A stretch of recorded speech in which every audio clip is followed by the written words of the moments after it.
Into our seats. We'll start in a moment.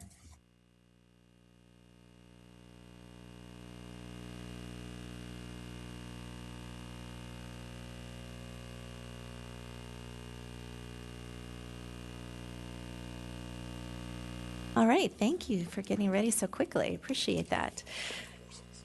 So this morning, we will start our conversation with the CIP and membership trends and analysis. We have several staff members with us.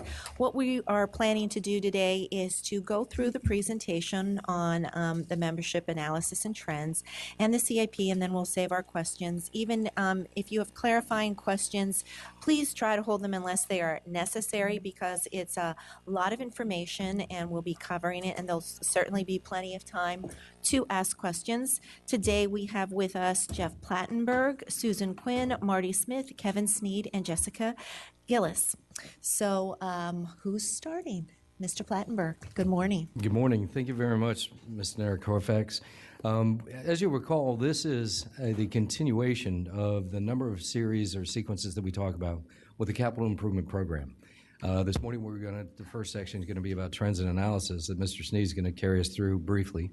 But keep in mind, we began as new business for the Capital Improvement Program on Thursday, December 14th of 2017. We also had a public hearing on Thursday, January 9th of 2018, and of course, today's work session, January 22nd. There is also, it is scheduled currently on the school board action for Thursday evening, January 25th. So I just wanted to let people know that we have been having many conversations about this and a lot of dialogue about our capital improvement plan. So, Mr. Sneed. Good morning, everyone. Good morning. So I know everybody has read the membership analysis and trends document. I think it was posted back in November. As you all recall, in the past, we would typically provide this presentation to you before you would see the CIP. So you would have a good understanding of what was happening from an enrollment perspective as well as at our schools. So a lot of this information is in the CIP, but I just thought I'd give you a quick overview of the analysis and trends, and then we'll move to the CIP. So this year we had an increase of 1,006 students. And so most of this was at our base schools. You did have about 180 student increase at our centers and our alternative programs. So this is on page 1. It provides a summary by school level and the percent change.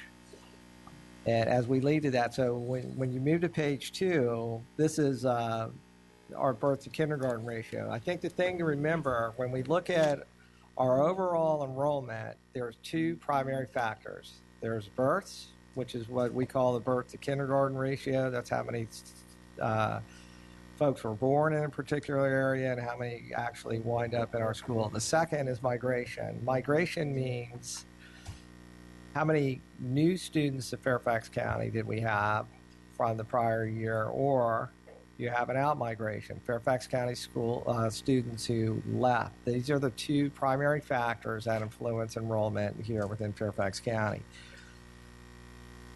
When we look at enrollment on a school-by-school basis, there's a third factor that we've all spoken about repeatedly. This is associated with transfers and programs, and we'll get into that in short order. So page 2 shows our birth to kindergarten ratio. And if you notice, this year was 83%. We had we thought there was going to be an increase to 86 just based on last year's number, but this has drifted back down to about 83%. When you look at the chart, in school year 14-15, we were at 90%. I mean, it was, and that was one of our highest years of growth as well. So, but preceding that time frame, it looks to us that the birth to kindergarten ratio is somewhere in the low to mid 80s, and it would most likely carry on that way for the foreseeable future. On page 3, you can actually see the quantity of births here in Fairfax County. And we do, and if you ever access the dashboard, we provide school by school births, so you can actually see the trends there. But if you notice here that our average quantity of births over, and this is going forward because these students, or they're not quite students yet, the birth rate is lower here in the county. So when you couple the fact that our birth to kindergarten ratio has been declining and the quantity of births has also declined, it makes sense that we're probably going to have a lower elementary population into the future. And in fact, our current cohorts, when we talk about at the grade level, the smallest ones we have are kindergarten, first and second grade. And they're, significantly smaller than the classes that preceded them. Page 4 shows our net migration by school level from last year to this year. So we had 1,379 new students this year. Last year we had 1,425. But here we're just comparing at the grade level. There's not too, most of the data seems to align, and it has for the last few years. We did have something unusual we don't typically see at the 5th grade level and overall out-migration of students. Now, it seems like a lot, but when you can contemplate how many 5th graders we have, this isn't a huge number. I'd be curious to watch this class and see what happens next year.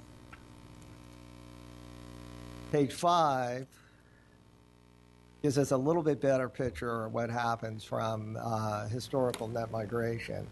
And to give you an idea of how many kids come and go each year, it's almost somewhere around 15,000 students come in and 15,000 leave. It's a fairly high number of kids. So looking at this chart, it also coincides with the growth that we experienced over about 4 or 5 years ago. So if you recall, we had a high birth to kindergarten ratio, and then we had significant in-migration as well.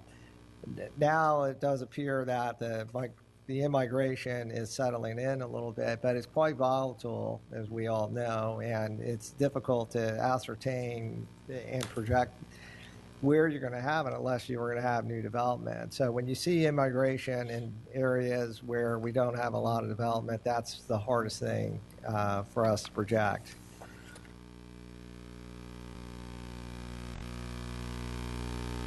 Now on page 6, you can see this is at the this is migration by the pyramid level. So this would be, for instance, McLean had the highest in-migration. This is typically related.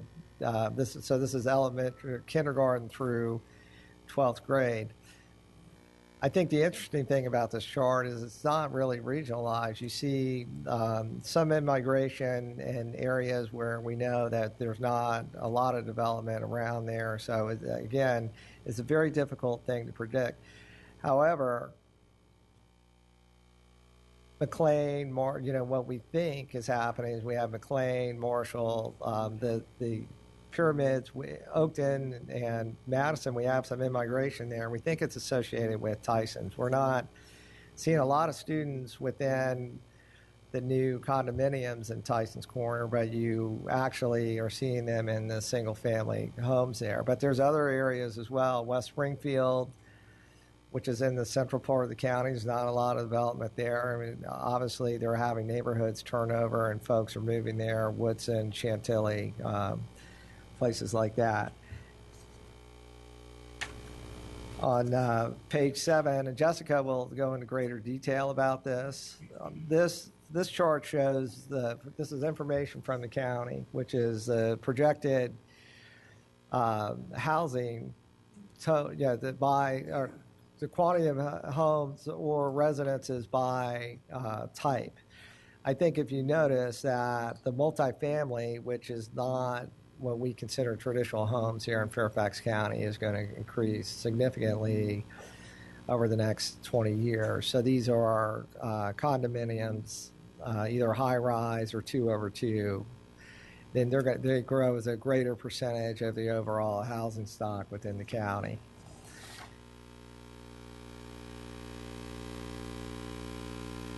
Page 8 here, this is really about our transfers. So you hear us frequently discuss residing students, and these are the students that live within the boundary. So for instance, if we say, with the highest change at the top is Lake Braddock, they're residing, there are 7,742 who live within the Lake Braddock pyramid, but they actually have 8,239 students in their schools. So that difference represents how many students are transferring into Lake Braddock above how many are transferring out. That makes sense. That's our transfer rate. So the attending or the residing are the students that live within the boundary. The attending are the students who live outside the boundary but actually are attending the school there. Right. Yes. So that's the actual enrollment at the school level. A lot of times folks get confused by transfers and migration, so we wanted to make sure that we clarified it for everyone. Page 9, here you see the quantity of transfers by grade level. I don't think it's any surprise that 3rd, 4th, 5th, and 6th are the highest. We know that's primarily related to AAP. And there's obviously a large number in the 12th grade level as well. We provided information last year as a follow-up question to this, and I believe that Dana Scanlon's office has better information regarding this, because that's where we got the info, right? I think. Yeah, there was. Right. So again, and we track this on a year-by-year basis. And then finally, here on page 10, you'll see, and Jessica will cover this momentarily, this is a comparison of the membership from 16-17 to 17-18. Instead of summarizing all of these, because I know this is a long work session, pages 11, 12, 13, and 15 are all involve elementary schools. So we provide the information based on the pyramid. There's the migration summary at the elementary level. The same as the transfers when we talk about residing and attending. The transfer by reason, and ultimately the birth to kindergarten ratio. This information is also captured in the dashboard on a school-by-school basis. I think the one thing to note at the elementary levels, we actually had a decrease of 461 students overall at our elementary levels. It's small because we have so many kids, but it is a significant trend, and our projections were indicating that that would happen. We provide the same information for middle schools on pages 16 to 20. We did believe that the middle schools were going to increase, and they did by 541. So our largest cohorts right now in the system are probably somewhere between 5th and 11th grade. These are the largest number of kids that we have. And then on page 21 through 24, we provide a summary of the same information, the membership change, the migration summary, and transfers at the high school level. And we also saw an increase of 838 students at the high school level. Starting on page 26, we wanted to indicate our projection accuracy. So if you notice, there's a couple of labels there where we're comparing what the variance is. So overall, and it's not difficult for us to really project overall. At least this year, we were 99.6% accurate on the overall number. We do, and we've had good honest conversations with the board why we struggle from a school-by-school basis, and it's primarily attributable to the fact that it's hard for us to know who's going to transfer. And it isn't just about AAP. You've got immersion and the transfer regulation, and we provide all that data here, and it does create some challenges for us regarding the school by school. So from pages 25 to 27, we provide information regarding from a pyramid perspective, how accurate the actual projections were. On page 28, and as said, Jessica will review this momentarily. These are our 5-year projections, and you can look at the elementary line, and that's probably the most important one, is that unless something were to change with our current birth to kindergarten ratio and the lower number of births, it seems to be inevitable that we're going to continue to have a slight decline at the elementary level. However, our middle and high schools are going to increase over the next 5 years because those cohorts are right now in the upper half of elementary school. So a lot of what we look at from a capital perspective is how are we going to handle these students as they move up through our middle and high schools, and whether we're doing this with brick and mortar additions that are permanent, knowing because we were afraid of overbuilding in case we don't have the sufficient enrollment in the pipeline. So with that being said, I was going to go ahead and let Jessica. I'm sorry. No, I just wanted to welcome Jessica. I don't think you've presented to our board yet, right? You have? You have? Okay, I'm sorry. My mistake then. But Jessica is our Director of Facilities Planning Services. Thanks. Okay. So we have a presentation for the CIP. I'm going to go through it rather quickly.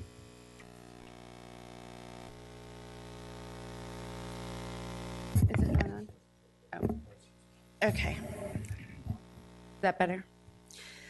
So this is information that you've seen already that we presented at the new business on December 14th. That being said, I thought we should go through it one more time before we get into the details of the CIP.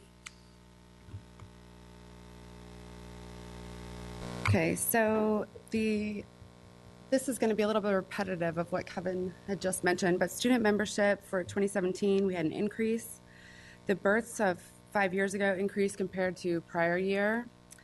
We have a birth to kindergarten ratio is decreased. As Kevin mentioned, that's a smaller kindergarten cohort coming in. We have an overall decrease in elementary school cohorts. Our positive net migration experienced in all grades except that fifth that we pointed out where we had a reduction of 105 or so, and then 12th grade. And 12th grade out migration is pretty common. That's a trend that we have seen over the past 10 or so years. It's students dropping out or withdrawing from FCPS in the 12th grade year. The largest grade level cohorts are 4th, 9th, and 11th. Again, supporting the fact that we have smaller cohorts coming in and larger cohorts will be leaving in the next few years. So our CIP covers the next 5 years. So of course, 9th and 11th grade would be captured in those out years. So for our 5-year projection, we have a moderate growth rate. Again, our elementary school membership projection is to decline. Future growth expected at middle and high school levels as those larger cohorts move up. And membership growth expected to occur in areas where surplus capacity may not be available. Again, some of the information that we have in the CIP illustrates that visually in maps, and we also have tables of information to identify where we have capacity and where we don't.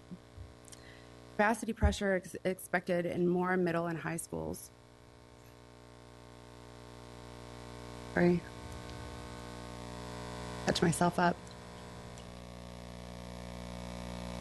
Okay, so funding sources. We have $155 million for bond funding that we can spend for capital projects.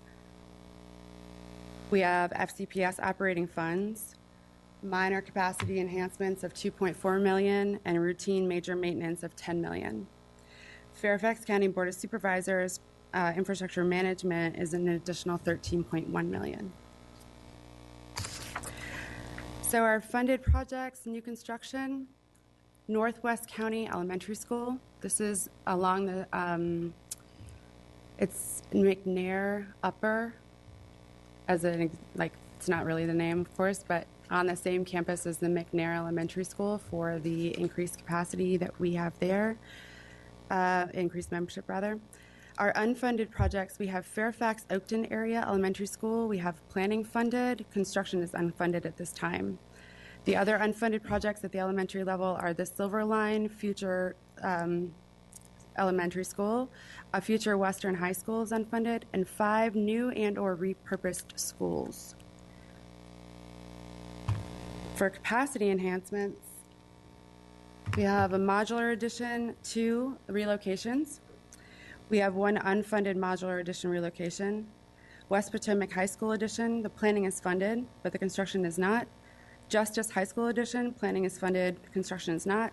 Madison High School addition, again, planning funded, construction is not.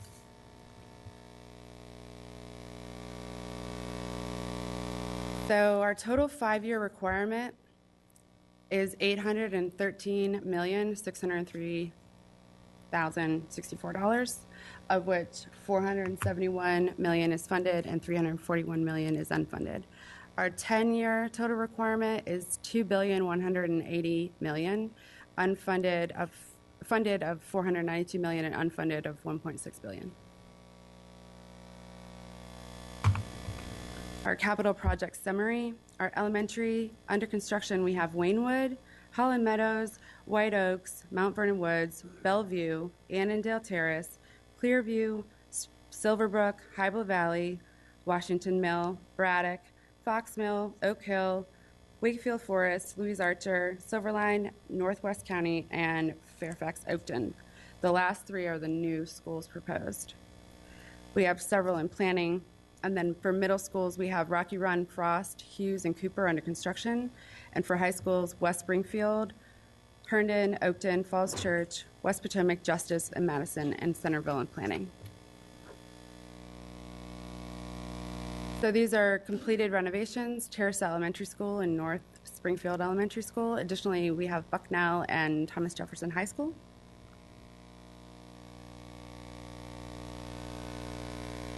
So this year, one of the changes to the CIP are more than one solution is provided where applicable.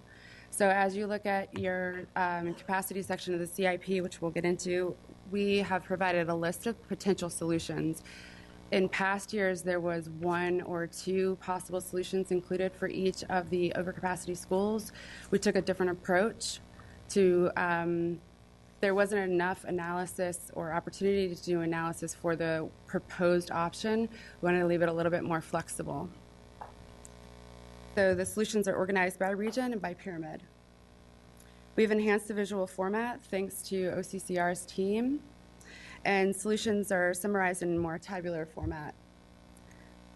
So we have additional resources. If I could just share real quick on that. Sure. I've heard from so many board members how much you all have worked so hard to do that, and I just want to compliment staff on this revised format. I do think it is a lot easier for a lay person or a board member to be able to look at the information, and thank you for your hard work and your collaboration to make it happen. Thanks, I appreciate that. So we've incorporated recommendations from meetings with school board members, and the Facilities Planning Advisory Council, FPAC, which several members are in the audience today. So we appreciate their input as well. So that's my quick overview of the presentation, but I'm sure you've all had a chance to thoroughly review the CIP and have lists of questions. So I'm going to stop there and turn it over. All right. I first have Elizabeth, followed by Dahlia.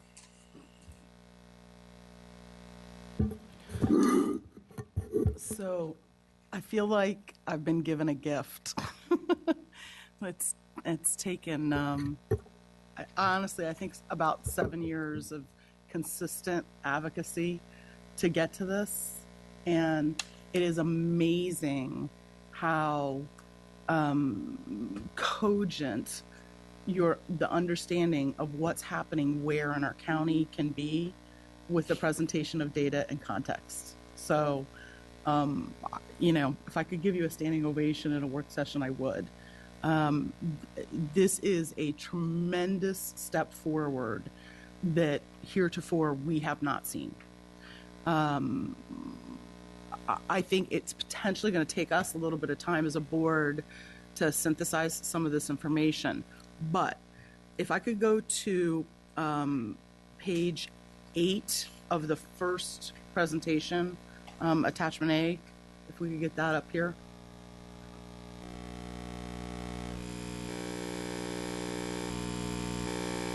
So it's the residing versus attending. There's a couple things I want to highlight in this first presentation. Yep, this one. So this is the residing versus attending. So what we're seeing here are the transfers of people leaving a school pyramid and going to another school pyramid. Now, what we don't know is where they're transferring from and to. And what would be interesting to me, and I know we have it, it's very easy, is to layer the where they are on their percentage of attendance. So, for example, I don't remember off the top of my head, but I think Centerville High School is at 128%, of its capacity. The question is, what's driving the transfers?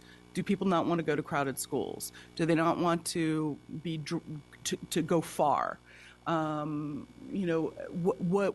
they going to schools that have, that are offering particular programs? So, and maybe it's just in a successive chart, but understanding what is the situation.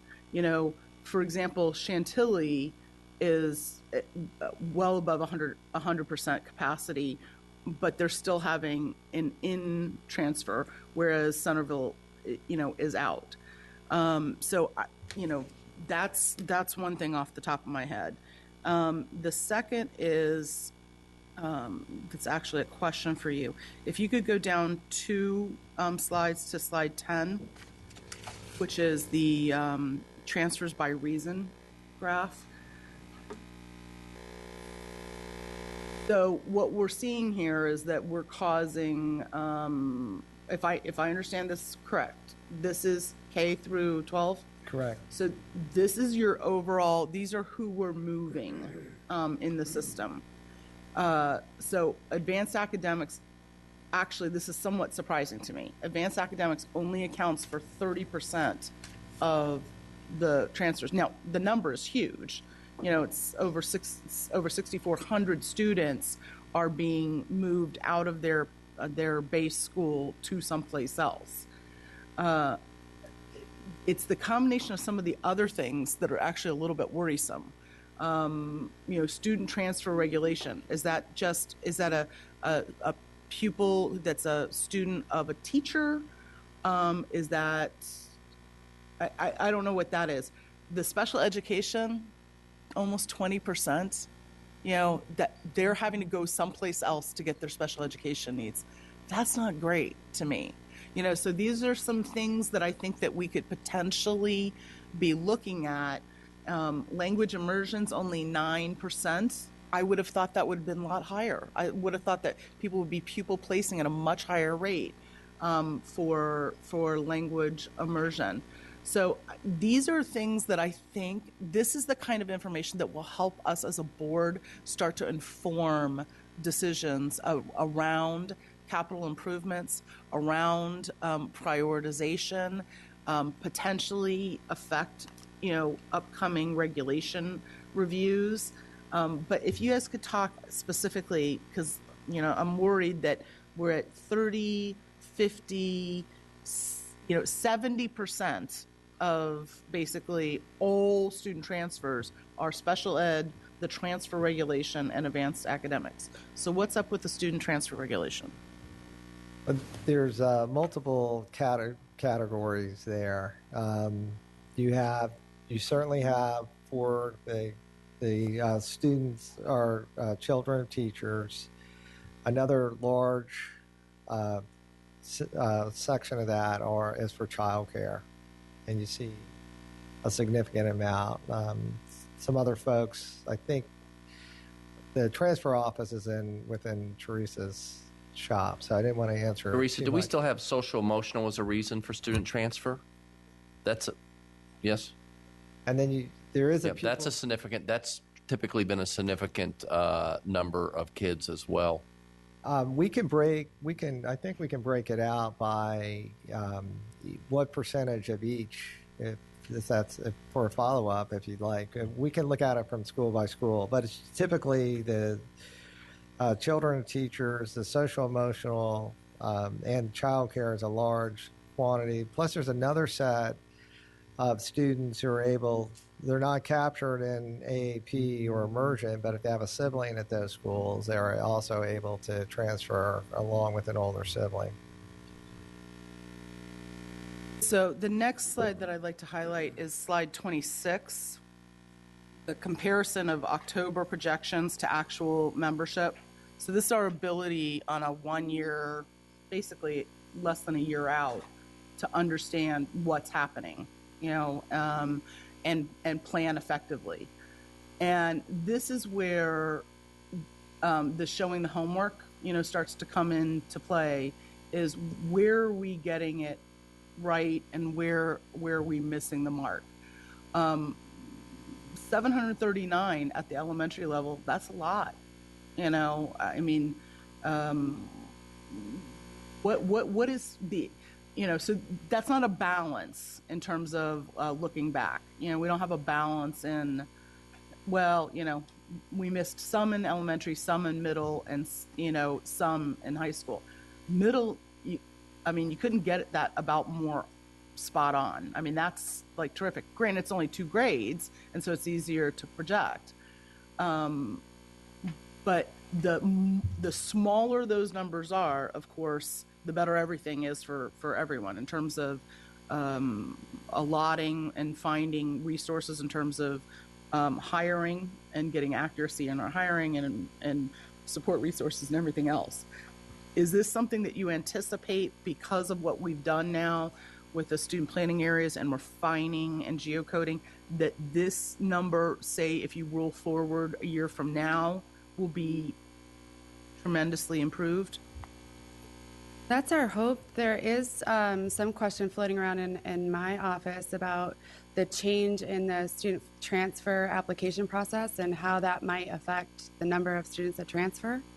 So you mean that we're going to charge a fee? Right. So I'm not sure. That's one of those, we'll see if it has any impact. If anything, maybe more students will be showing up at their base school.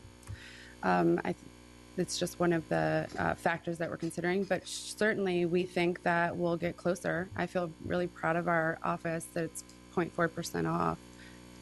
Well, again, I want to get us away from measuring to the big number, because the big number, yes, we can say it's 0.4 to the overall number. It doesn't matter the overall number. It matters to the school. And that's the beauty of starting to see and project. And what I'm hoping we're going to see a year from now is, okay, we projected this for the school, and this is what happened.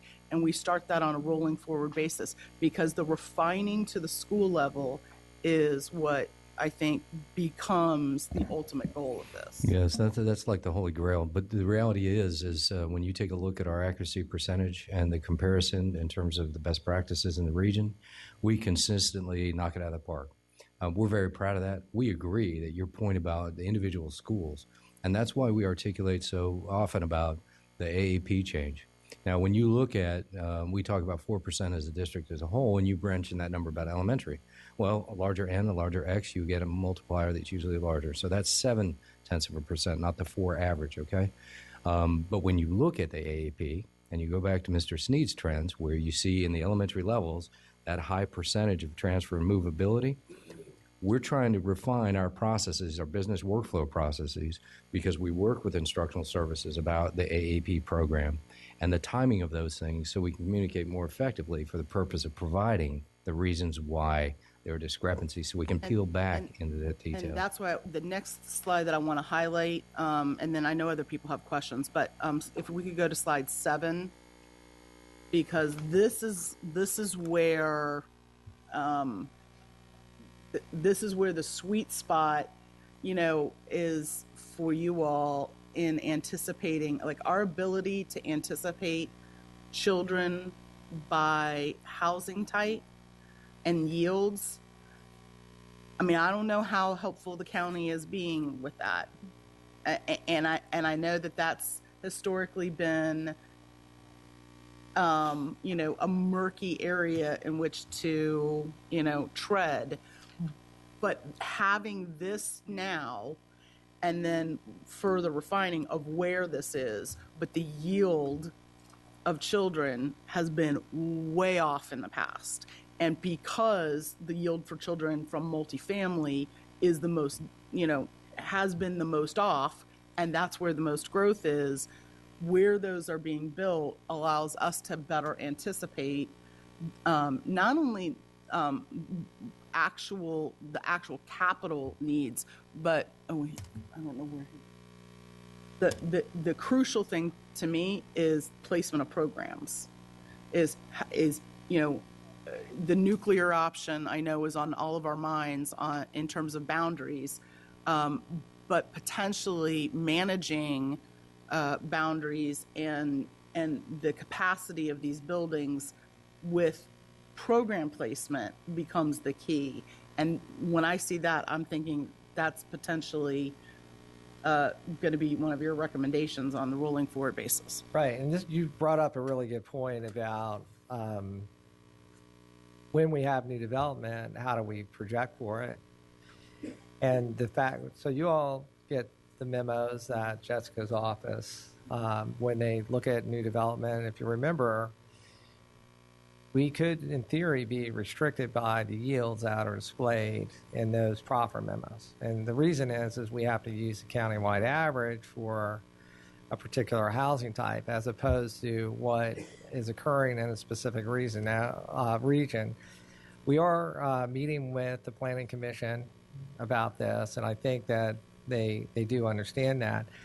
I think the other point to remember is, especially with these, for Fairfax County, what are non-traditional housing, which are condos and things like that, the yield at the time that they open, we know it's going to be significantly less in the first 15 years as opposed to the 20-year mark. So Jessica she's a professional planner, so she can talk a little bit more accurately than I can. But we know that, for instance, Tyson's, we're not going to have low yields and those high rises forever. At some point in the future, they're going to be affordable enough, and then we're going to wind up with a lot of kids. And I think I hadn't really broached this yet with the Planning Commission or the county, but if we were going to look at a proffer, we may not need a school when the initial development happens, but at some point, we're going to require infrastructure. And I think it's a real big challenge for all of us going forward. I just have one follow-up question to that, though. While there's an anticipation that the birth rate changes may yield fewer students, the big alternate piece of information that could change that is a change in the economy. And a change in the economy specifically here that is traditionally, very stable for jobs could get even more stable with high-paying jobs. What I don't want to do is be under-anticipating future student population and have a radical change that you could say, oh, yes, well, the multifamily, whatever, you're not going to yield children until years out when it's more affordable. Not necessarily with an economy change. Yeah? Yes. Okay. I am unbelievable. I did not anticipate that I would see. I mean, I want more. Don't get me wrong, but I did not anticipate that I would see this level of significant data and data that is contextually meaningful to help us make decisions. This is where we needed to go. All right, I have a full list growing. So Ms. Palchuk, followed by Ms. Strauss, followed by Ms. Corbett-Sanders. Thank you. I also definitely want to echo this is impressive, very helpful, and to have such detail. But there are a lot of people, so I'm going to try to go quickly. I have a couple of kind of higher level and questions for staff, and then a few more specific detailed questions.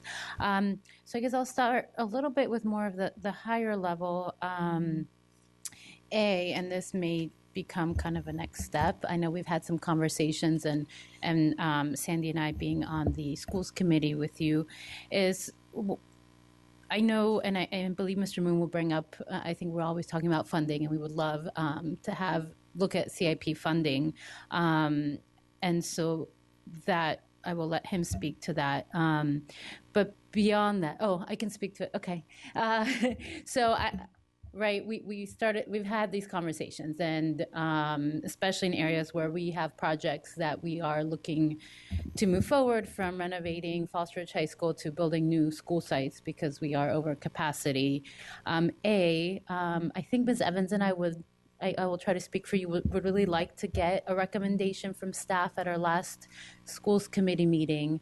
It really seemed that there was a little bit of confusion or misunderstanding as to last time we went to the county or the planning commission, why there was, or at the time there was not, an increase in CIP funding for schools. So I think I would appreciate if we could, from staff, and there were a lot of questions around this, get from you a sense of what it would take, to have the appropriate CIP funds from the county in order to address what we project right now. And I mean, it's less than, right? I mean, your accuracy is incredible at this point. What are we projecting? We can't foresee everything, obviously, but what do we project in the next 5 to 10 years is that additional need of funding? So Sandy and Dahlia were there with Jessica and I with the Planning Commission last week, and they asked a question. I try to be nice in there. I don't want to put the school board at odds with the board of supervisors, but I had no other way but to answer the question.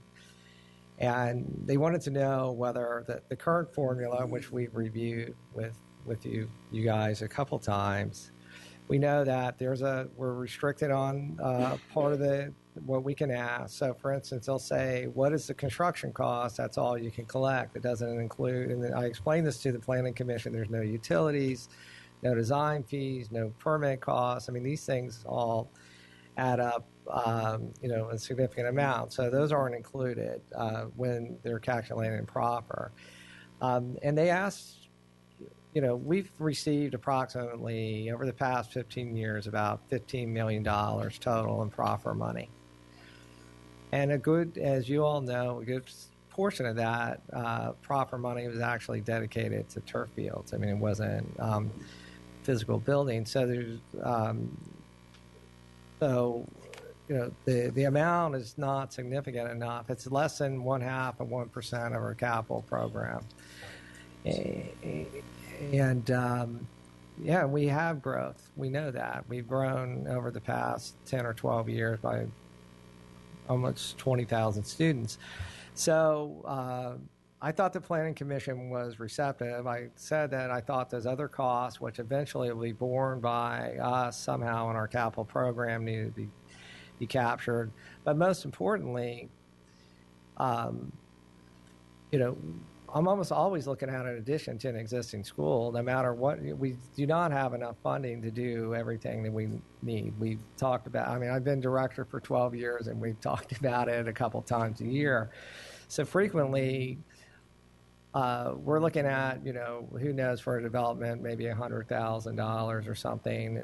They don't always result in additions. It's hard for me to know how many of those kids show up at a given time, but we have a couple cases here where we're going to need a new school, And we're going to need more than one new school. And the proffers that were offered based on the proffer formula would have possibly accounted for maybe a quarter of the construction of one of two new elementary schools, let alone half of a middle and a high school.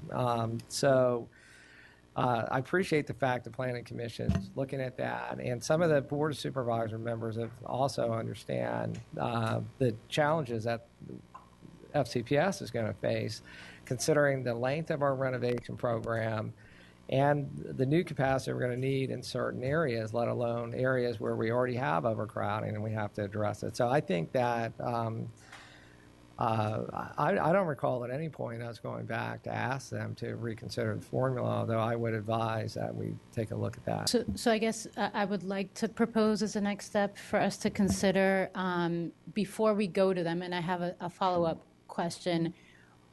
I think would be useful to have this kind of detailed data to show our calculations, to show what the projected deficit will be at our current funding level, and kind of have a plan, a proposal.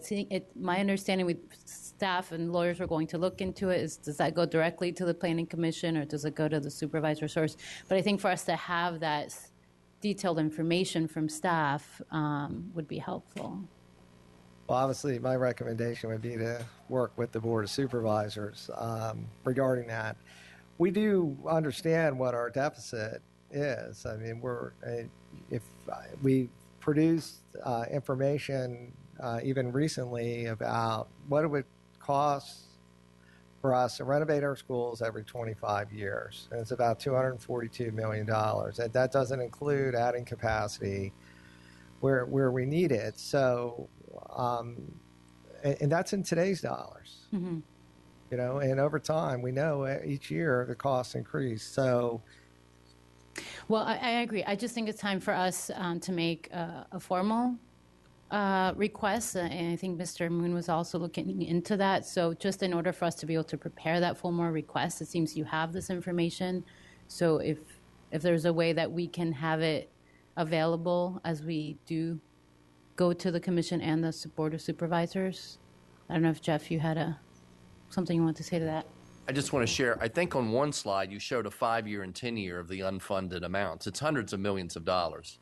We've got a huge problem. This board's been saying it for years, and I'm already engaging the new county executive on game-changing this issue. I anticipate that we will have something for this board sooner rather than later around CIP. I don't have it for today. I'm sorry that I don't. But I am not waiting years and years to figure this out. We will be able to figure it out. I think there's fresh leadership, fresh perspectives that are going on right now about how to do this differently. But this morning, I don't have that plan. I do think what you're saying is we need to be ready to say, what could we do with $50 million more? What could we do if we had $100 million more? What could we do if we had 200? Because that unfunded includes future anticipated bonds, right? So Correct. To take that out of the calculation, just so we can kind of show what is the delta, what are we really looking at, and if we can get to the point to show what is the impact of not having that, right? Whether you like it on what is the impact of having it or not having it? Either way, I'm not sold on one or the other. But correct. And the amount that Mr. Steed mentioned was the amount that we have that's unfunded currently to be on par with the school board policy of 20-25-year renovation, which is different than that larger end value that includes future bonds. Okay, right here today. And that does not include the major maintenance item, the capital improvement on the major maintenance side that we've spoken about before. Mm-hmm. We have currently $50 million of items that have exceeded their useful life, meaning potential for failure is great. So if that's already in process, I think that's great. I want to make sure, and that's the conversation we had with the Planning Commission, is what are we not including? What are we not including in our costs so that it's very clear to the supervisors, to the public, frankly, to our parents and teachers and students of why we are where we are and what we need. Yeah, I just wanted to mention that exactly. And each of those, we plan in the CIP. When you look at the cash flow statement that Design and Construction prepares, you look at the design length of time and the permitting. The permitting is expanded to about 18 months now. And all of that impacts the ability, I mean, for legitimate reasons or whatever you may say, but the process, right, the workflow process before we get to turning dirt is also a challenge. Okay, thank you. And if that's because of anything that can be helped on the county side, I know you had this conversation, do let us know. My follow-up is, so the funding is one side of it. Before we go to them, and this might be additional conversations, and I know I've started to talk a little bit with Jessica and her experience, is I would like to know, are there factors when we're talking about either boundaries or trailers or overcapacity or undercapacity? I know we've been doing things a certain way for a long time. I would like to know, can we benchmark our practices? We might call it the nuclear, but do other systems do it similarly? Are there better practices? The way we do boundary changes, how that might affect our capacity issues, how that might affect our trailer issues. I know it's a big topic, but I would like to know, right? Are there other ways? We're going to go ahead and take a further look at it. Ms. Snead told me that question been brought up previously, but I will tell you, if you take a look at Prince William, you take a look at Loudoun County, within this region, it pretty much is the way it's done. But we'll definitely take a look to see if there are any opportunities out there, certainly being done differently. Okay, and as we grow to be such an urban district. And then finally, not finally, but kind of going back to what Elizabeth was saying, I had a similar question, and I really appreciate all the data by pyramid level. I know, for instance, Falls Church High School, we don't have a center at the elementary school level, an AAP center, and so many students are leaving their pyramid, mainly going to Mantua, to access the center. So I guess I don't know if there's an easy way to include that information so we can see how much of it is impacted by the fact that there is no center program in that pyramid. You're right. I mean, there's a number of our pyramids at the elementary level that don't have a center. What the impact overall, it's hard to gauge what happens once the kids get to middle or high school. Right, but I assume if 30% is based on that plus their siblings, I think that would be helpful, because if we're doing it pyramid-wise. Okay, thank you. And then, and this is kind of a larger, for us to start to look at, now that we've passed the One Fairfax policy, I hope we can start to have these conversations as a board and with staff, is what is the data we would like to look at as well, and when we make changes, boundary changes, how is that impacting our communities, our Title I schools, our pockets of poverty in the county. So I don't know at what point we want to have that conversation and what's the best way to start that, but it is the CIP, so I hope we can. I don't know if staff is coming up with a recommendation or if we are coming up with that. I mean, that's certainly something we can look at, and I'll have to go back. I wasn't obviously in this position. FRM, when we did boundary changes in Fairfax, historically, we've had FRM on the table, I believe, as the board has looked at it. So I'll go back and look at how we presented that, and whether with One Fairfax and our new equity policy, are there new ways that we can bring that information to you, or have the Perhaps debate structured. Okay, thank you. And then, sorry, I will go into my specific questions on the upcoming, on one of the recommendations in here for the Vienna Elementary School boundary. And I know I emailed these to staff, and we've been having some conversations around it. But just wanted to get on the record, it is one of the priority recommendations. Could you share with us, first of all, why this is such a priority in our recommendations? Are we talking about the one neighborhood outside of Vienna? Well, so that's a follow-up. Is number one, if you could just explain to us why, in other elementary schools, we do have a challenge. We have some students who reside outside of the town of Vienna who actually are Kilmer Marshall kids, but from an older legacy boundary, they currently attend Vienna Elementary School. That's difficult at best. In Vienna, we don't have a whole lot of options. So that means no trailer. We're obviously not going to be able to expand this particular school. Can you explain why we can't expand this particular school Well, or I add didn't want trailers? to be too obvious about. I just thought referencing that it was in the town would suffice. But so it's a challenging place. We don't have the flexibility we have Correct. outside of the town. Okay. But we have nowhere to expand. As you know, we need to have seats for our kids, and if they keep increasing there, we're now relegated. We've consumed every single resource, a multi-purpose room, and so now we'll be relegated to either a library or taking their one art room away. So they won't have a lot of space there to provide supplemental instruction. Yeah, the town hasn't come to us and asked, hey, would you put a trailer there? Certainly, that would probably need to be the way it would be presented because of the challenges with us asking for that type of consideration. But the other thing is, part of the original Freedom Hill Vienna discussion did include folks that were to go to Freedom Hill and transfer back. There's been a lot of pushback from some of those people as of late that would have fallen into that. And like with any boundary adjustment, there's contention about where you are versus where you may go. So while we understand that, as Mr. Snead said, if it continues to be a problem, we have no way else to go but to impact the instructional areas. And those neighborhoods, to repeat what you're saying, are being prioritized because they are not in the town of Vienna. Is that correct? Correct, and they're the only students in that school who would eventually attend Kilmer and Marshall. As everybody else is cohort, which is Thoreau Madison. So the second goal would be to try to reduce that split feeder there. And there's some question about, do we have a projection right now, how many students impacted, and will this actually fix the capacity issues there?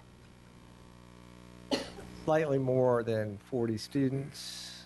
I think it's 43, give or take. It could be a little bit higher.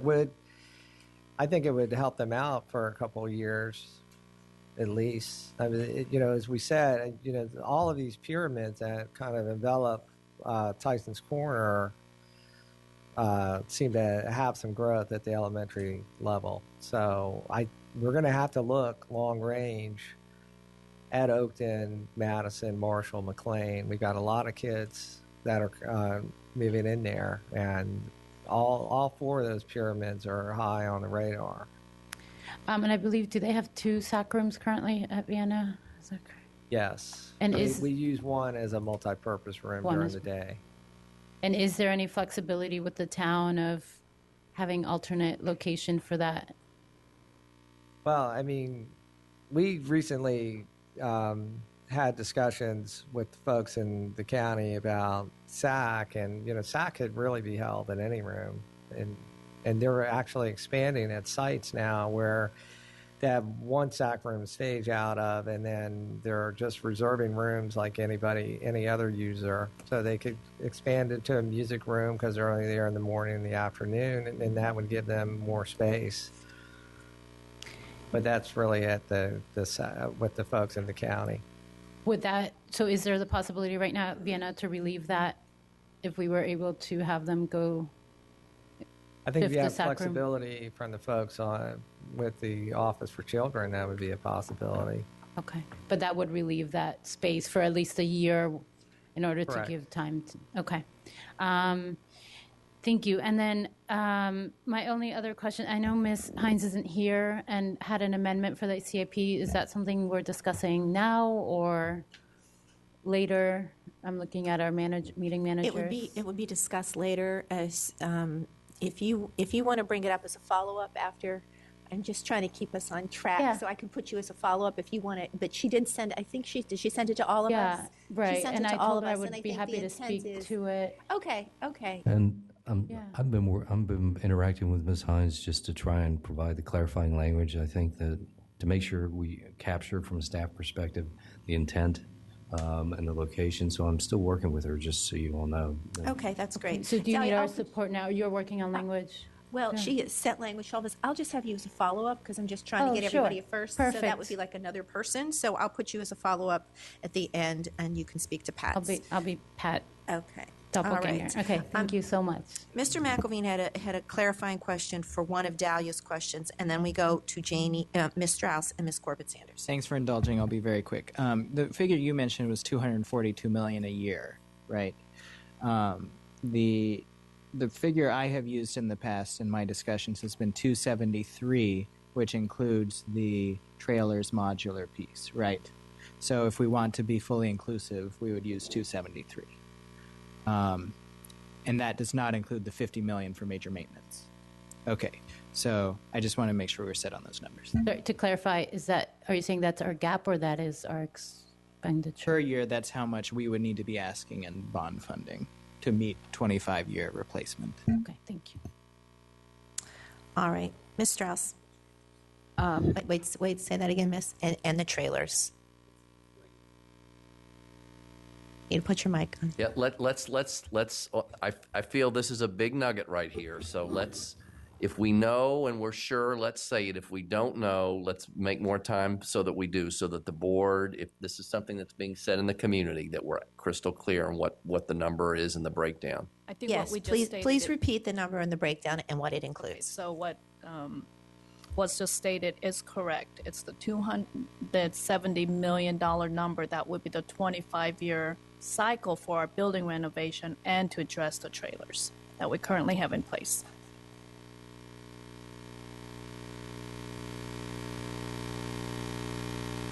All right. Okay, Ms. Strauss.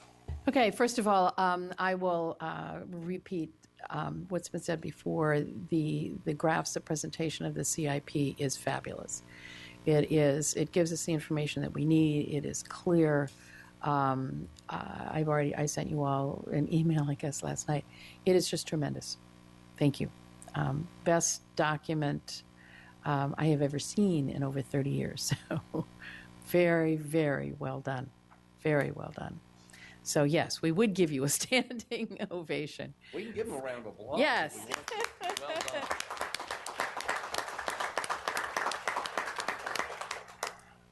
Yeah, this is just incredible. It's looking outside the box, tipping it upside down, and everything else. I had to get out my magnifying glass a few times, but that's okay. I can do that. Old eyes can. I have a magnifying glass. We'll have large print editions next year for the CIP. For really old people. No, I didn't say that. No. No, just a little magnifying glass is fine. No, this is just absolutely amazingly useful. So, good job, Jessica, and everybody else. So much. And a couple of announcements before we got started. I think everybody, just as the announcements, Mr. Wilson will not be here today. He has had to work.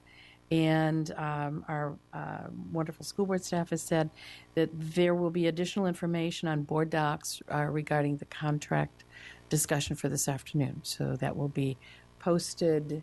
Yes, yeah, Bev was telling about that. Okay. And Ms. Hines, yes, she also is with her students. She has to work today. First of all, the Silverline Elementary School, that is the property that has now been allocated in the Dulles area. And I must say again, that has transpired because of excellent negotiation from our staff, from John Faust, and pushing hard the developers, looking at the entire region. And that is significant. So I thank you very much. And we will need more schools out there. But that is the result of an excellent piece of pushing hard from both the supervisor and our own staff. So I have great admiration for that process. Very well done. In looking at the transfer and in our ability to project enrollment, again, you all have fine-tuned this. It is excellent. Clearly, on a one-year basis, we are very close. It is always hard to be 5 and 10 years out. There are so many things that we can't control, but I think at least, particularly looking at this graph, we are being very upfront on sort of, if this happens, this will likely be the outcome. So I think that we get very close, and that certainly helps us in our planning. One of the things that I can see, particularly when we are looking at students attending outside either the base school or outside their pyramid. I think it is important that highly valued programs like AAP centers, we need to have at least those services as much as possible within a pyramid so that your articulation between elementary, middle, and high does make instructional sense. I'll put in a good word for Herndon Middle School. They would like their own AAP center going forward. I know that some of the reasons at the elementary school level, again, for changes in attendance is childcare. That's a difficult piece. The Office for Children works on that. We work on that. And it's just sort of an ongoing challenge. Partly it has to do sometimes with zoning within a school, and not just SAC, but private centers as to where they can be located.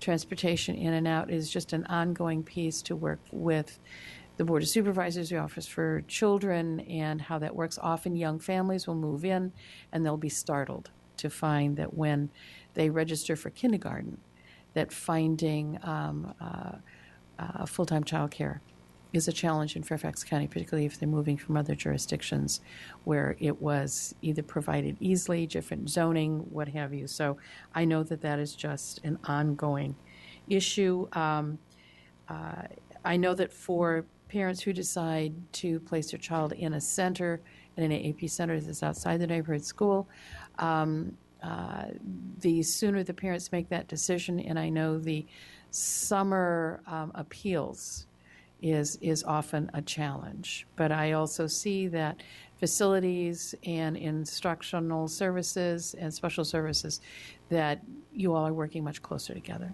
so that we get those numbers in a timely way. And certainly I know our principals, as they're hiring teachers and figuring out space accommodations, the closer we are in knowing how many kids are actually going to be there is much appreciated.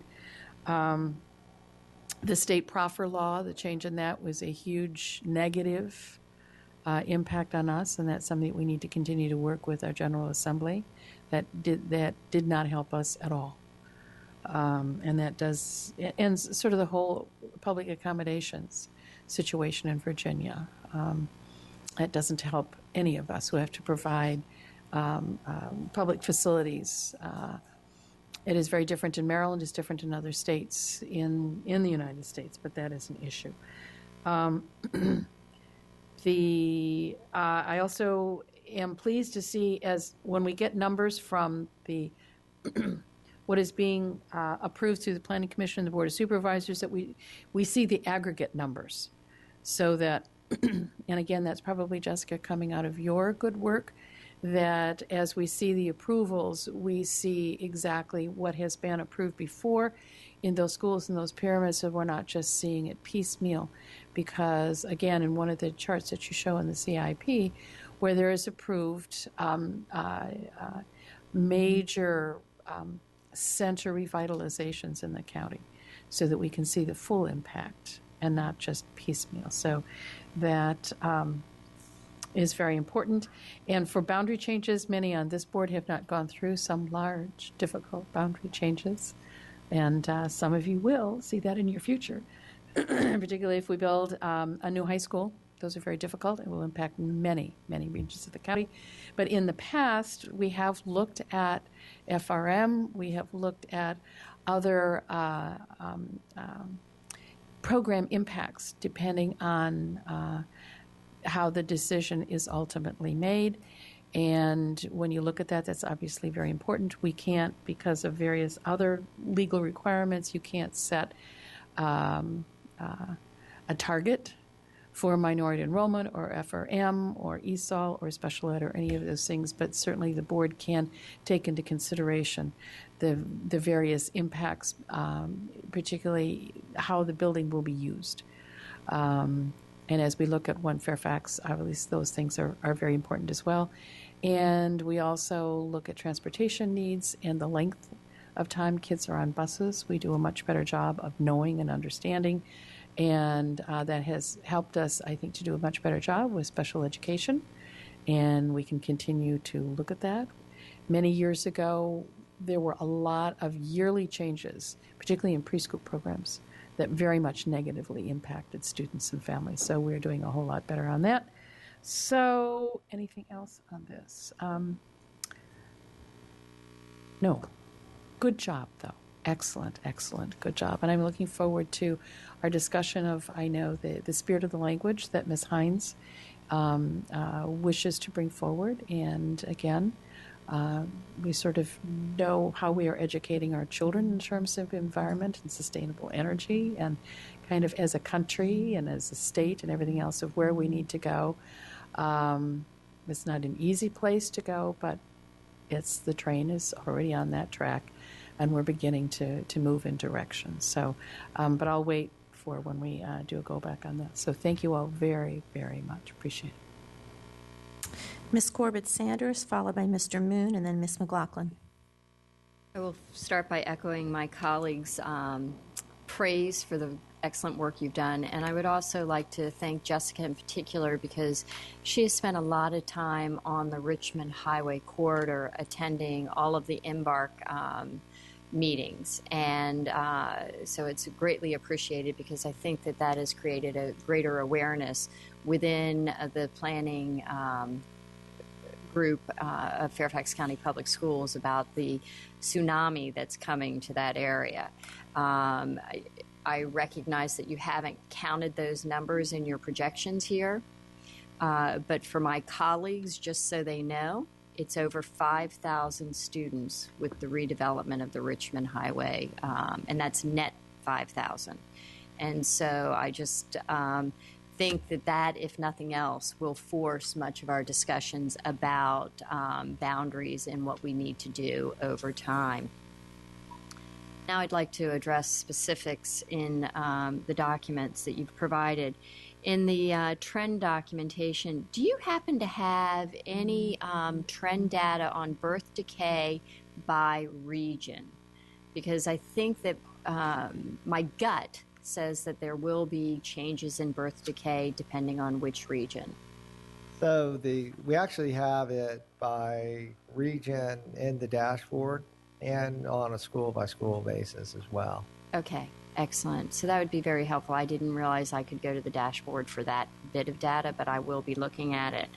And similarly, with your in-migration and out-migration, do you have any demographic data on that as to where we see the largest changes?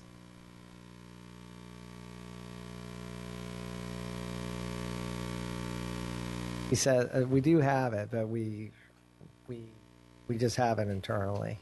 Okay. We can certainly, I guess, we can share that.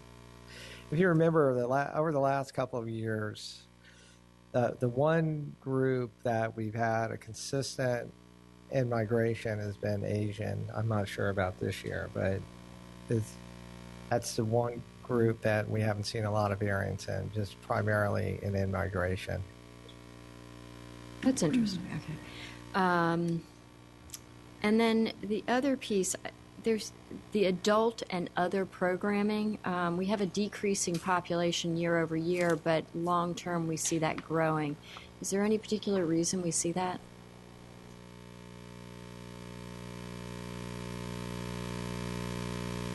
I think I don't really know the answer to that. I think that's more of an instructional services question. Okay. Now, am I correct in understanding that you all have been working on an ed spec for several years? It seems like when I go back to when I chaired the Advanced Academic Programs Advisory Committee, there was a lot of discussion about the role of the ed spec and that you were finalizing the new ed spec. Have we adopted a new ed spec?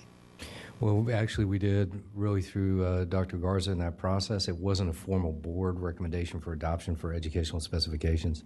We had conversations about it. We talked about the individual elements within it.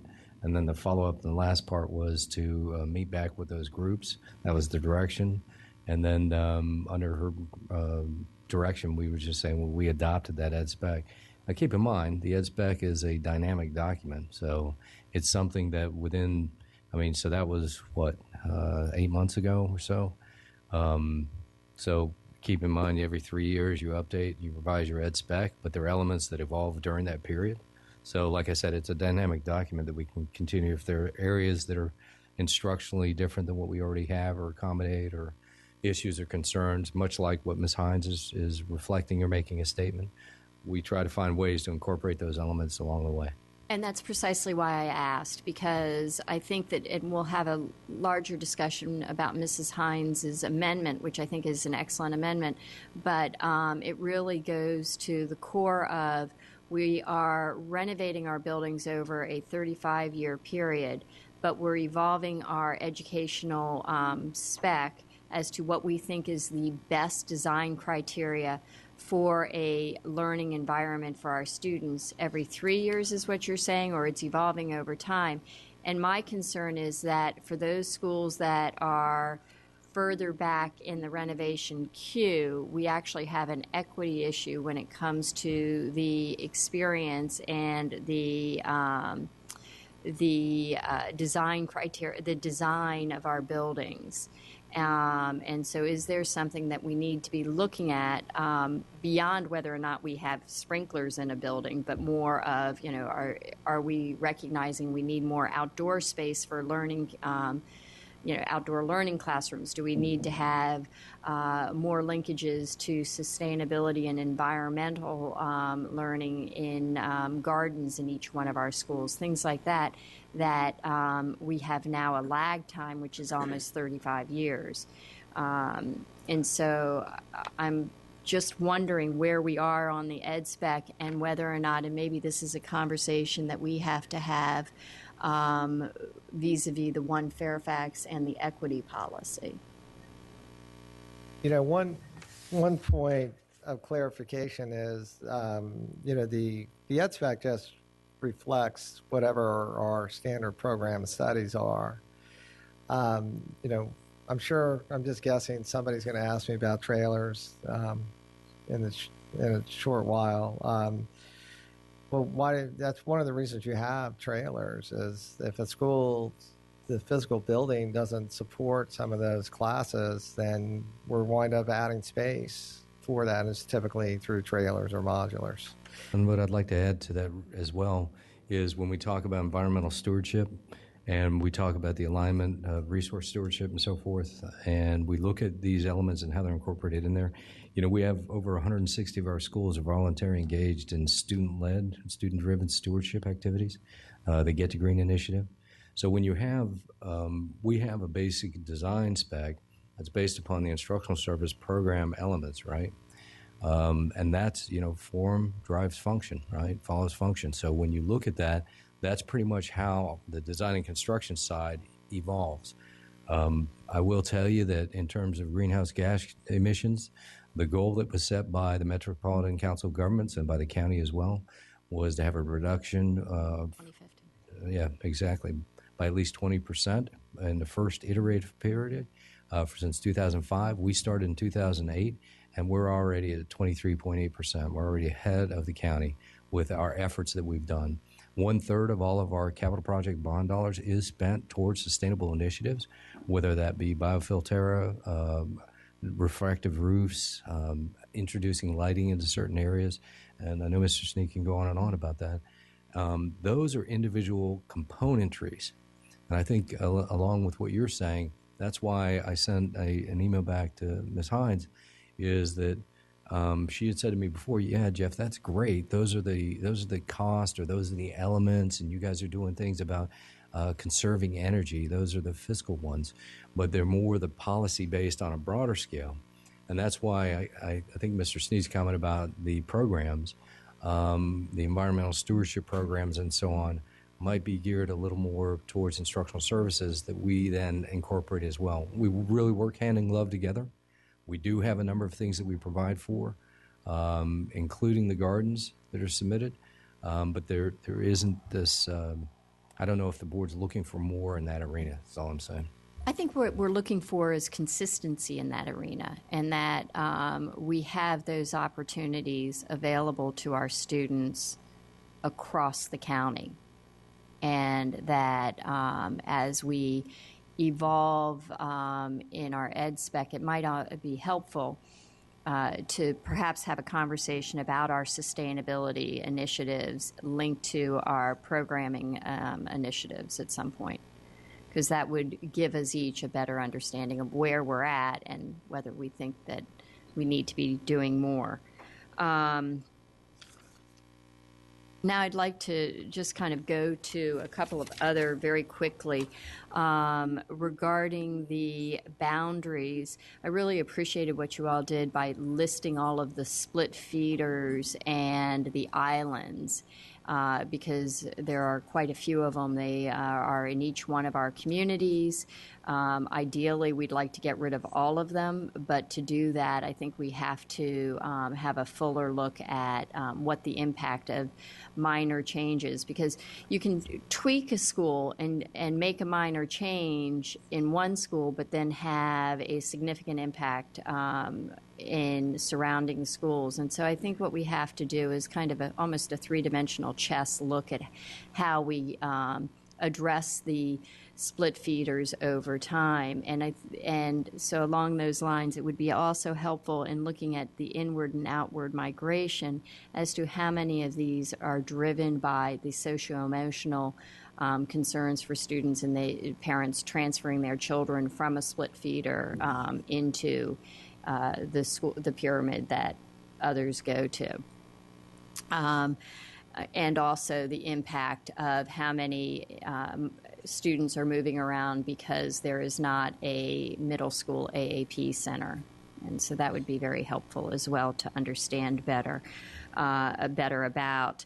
I will be supporting Mrs. Hines' amendment. I will also be supporting Mr. Moon's discussion of trailers, but I would like to add to that discussion a discussion about modular additions, because from what I understand, our modulars are not equivalent across the county. We have 2 brick and mortar modulars, and the rest are what I call supersized trailers.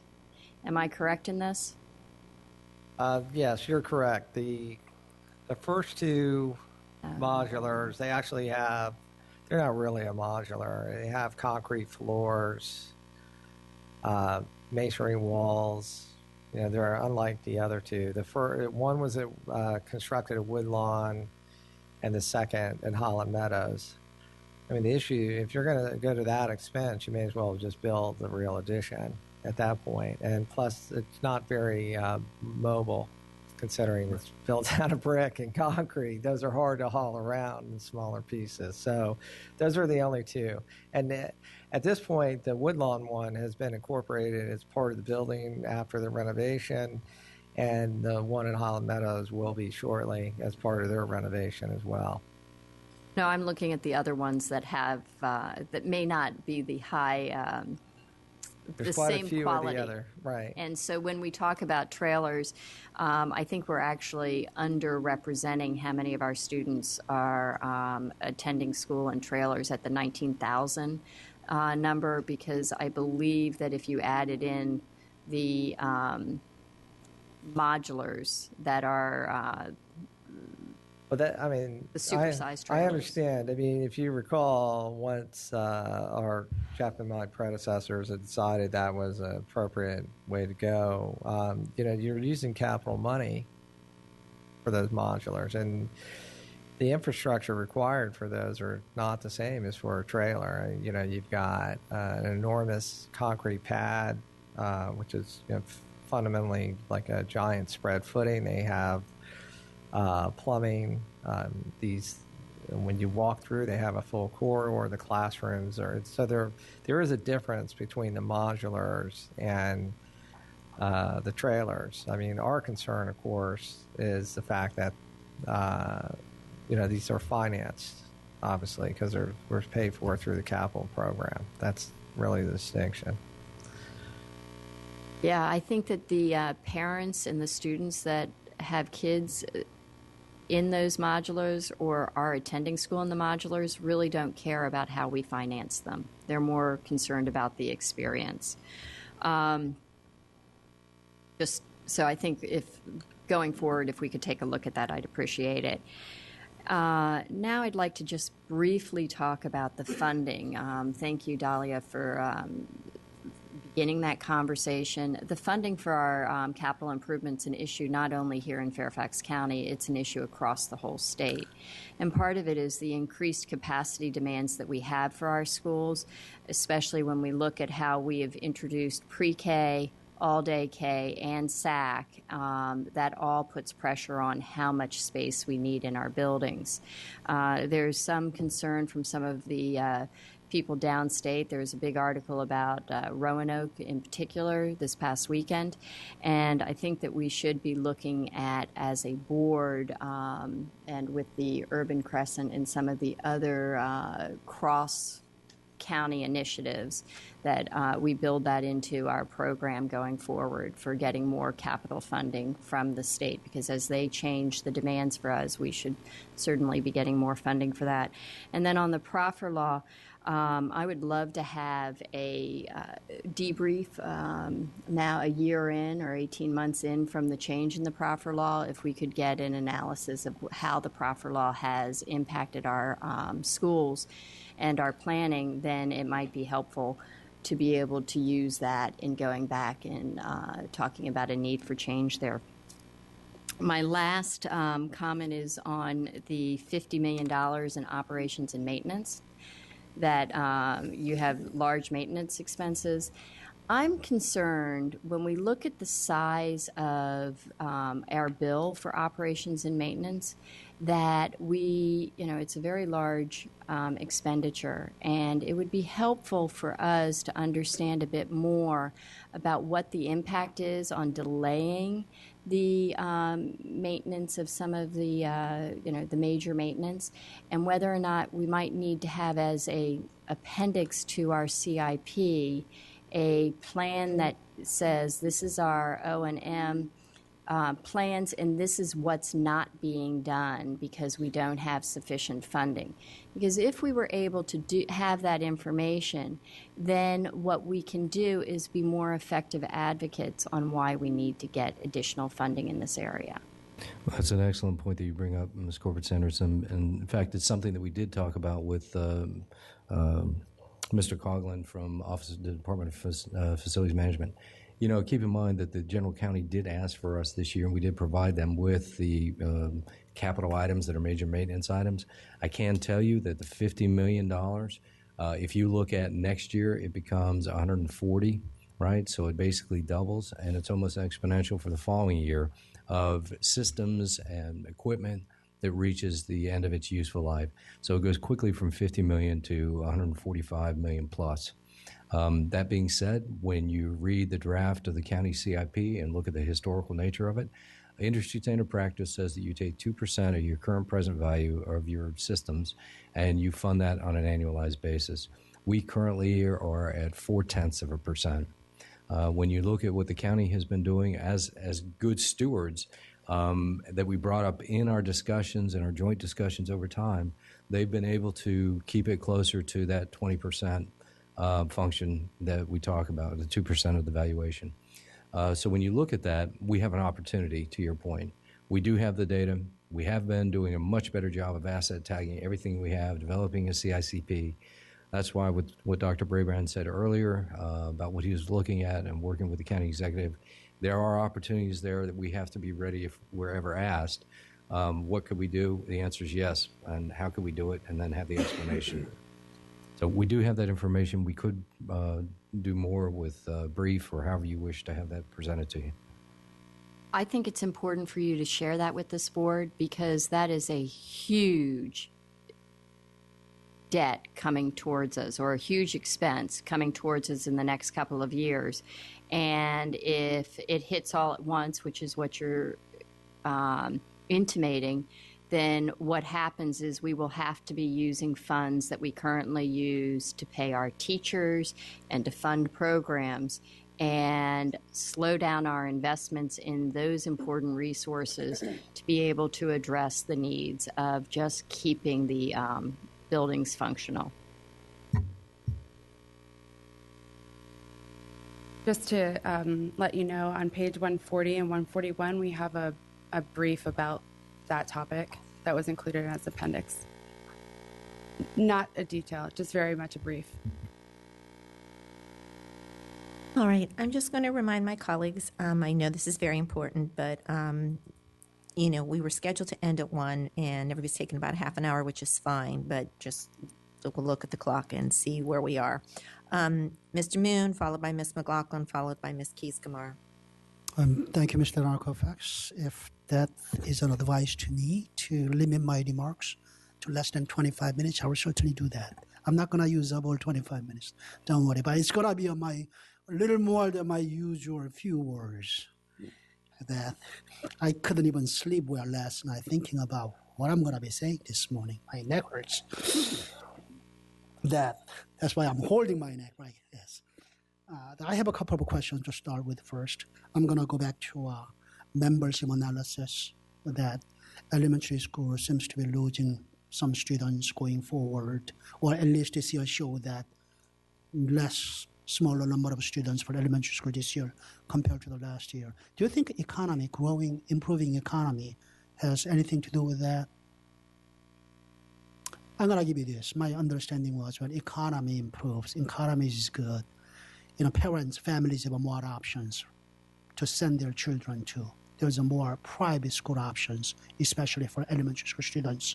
And then we see a lot of students coming to public schools for middle and high schools. Whether that has any bearing or there's no data we can take a look at to see whether that's the trend overall. Certainly that could have an impact. One of the things that we have done in our office is starting to request the enrollment at the public schools within Fairfax County. That being said, you can send your children anywhere, especially at private schools. So there are schools in Maryland and DC that are private that Fairfax County residents may choose to send their children. But the other impact is the lowered birth rate. So looking at the lower number of births and the lower number of... And I certainly understand about lower birth rate, that being a factor. But at the same time, I also remember when the Great Recession hit us, that more private students came into public schools because finance was getting tighter. Now, economy improving, the families do have more options to explore. That's why I wanted to bring that up. And now I am going to go to a particular school in Mason District, Bailey's Cross area. There is I'm gonna talk about this particular school a little bit more than my usual time allowed me to do that. The Glen Forest Elementary School.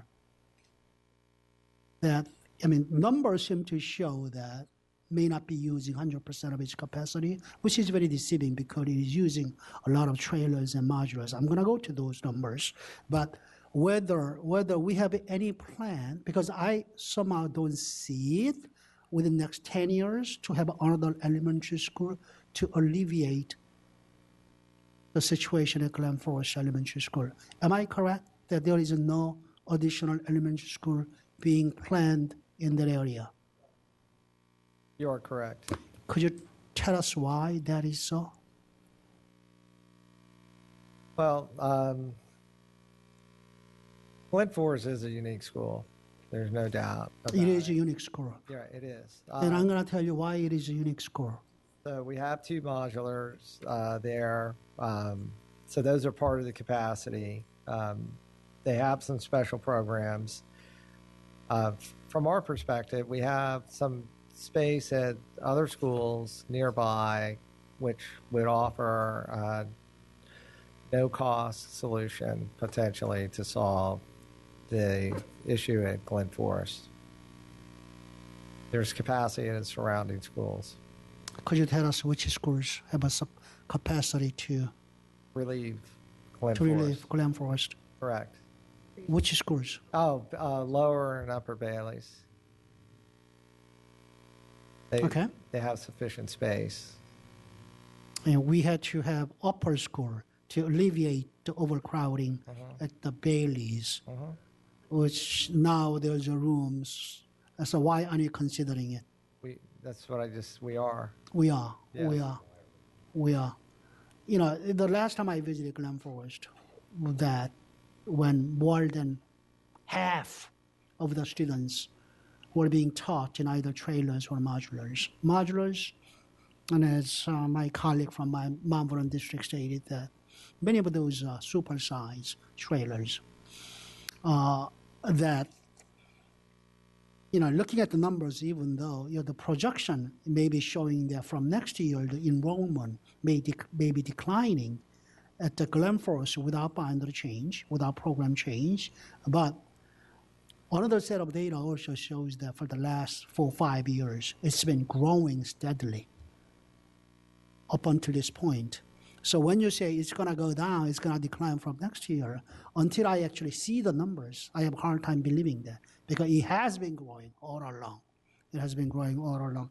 And that's the school. That's the school with a 60% of the student body English language learners, 70% minority, 80% FRM. And it's not a school where a parent community knows how to, compared to other schools, know to advocate for their needs as much as they should. That's where we need to step in and take a look at that. When I don't see, long-term solution to alleviate the situation when, again, more than half of the students are being taught in trailers and modulars, I don't find it acceptable. When I don't see the concrete solution in the 10-year CIP, 5-year, 10 years, it's not there. I don't find it acceptable. That, I'm not necessarily blaming you, Mr. Sneed, for that, because that's leading to what I'm going to be advocating for a CIP, a capital funding. It's all leading to that. Now I'm going to give you another example. I gave a heads up to my colleague from Springfield District about Centerville High School.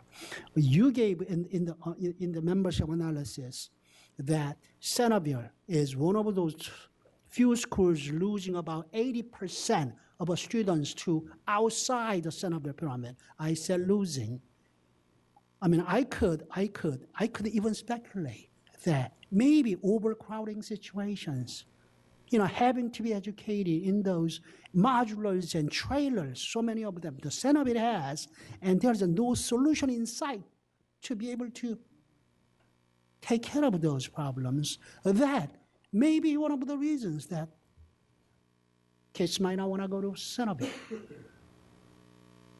So, and I don't see a solution for Centerville. I know Centerville's renovation, but that's not going to start until much later. I mean, if you're going to say, well, Mr. Moon, Centerville's renovation is going to be completed in 10 years from now. Meanwhile, that's someone's probably almost entire life in public schools. That we're going to have to wait that long in Fairfax County. We're going to have to ask students and families to wait that long to be educated in a better environment than trailers. I mean, I've been talking about trailers for many, many years. I think we need to stop talking and actually get solution worked out. Until and unless our board takes an action, a formidable action, telling the Board of Supervisors and then community that $155 million, which was set more than 10 years ago. How many years ago was that? 2005, sir. 2005. That's a 13, now it's going to be almost 14 years. 13 years ago. 13 years ago. We are not going to get. I don't want to wait another 4, 5, 6 years to have a solution. I want this board should take an action on this Thursday night. I'm very sorry that I'm not going to be there to say this, because I have this client matter that I have to attend to before Planning Commission, so I'm not going to be there. But if no one else, I think Ms. Evans has agreed to, do this on my behalf. We need to. It's not going to be 155 anymore, folks. Whether it's a 270, or it's a 220, or even a little more modest amount, we need to put into writing and send it over to county Board of Supervisors. That 155 is not going to do good anymore. And we're not going to accept 155. And I hope that, I was thinking about very, very modest additional amount of money. It seems like that's not, Ms. Perchik is shaking her head. So come up with a number. I want this board today, come up with a number. You may say that's an arbitrary number. 155 was an arbitrary number.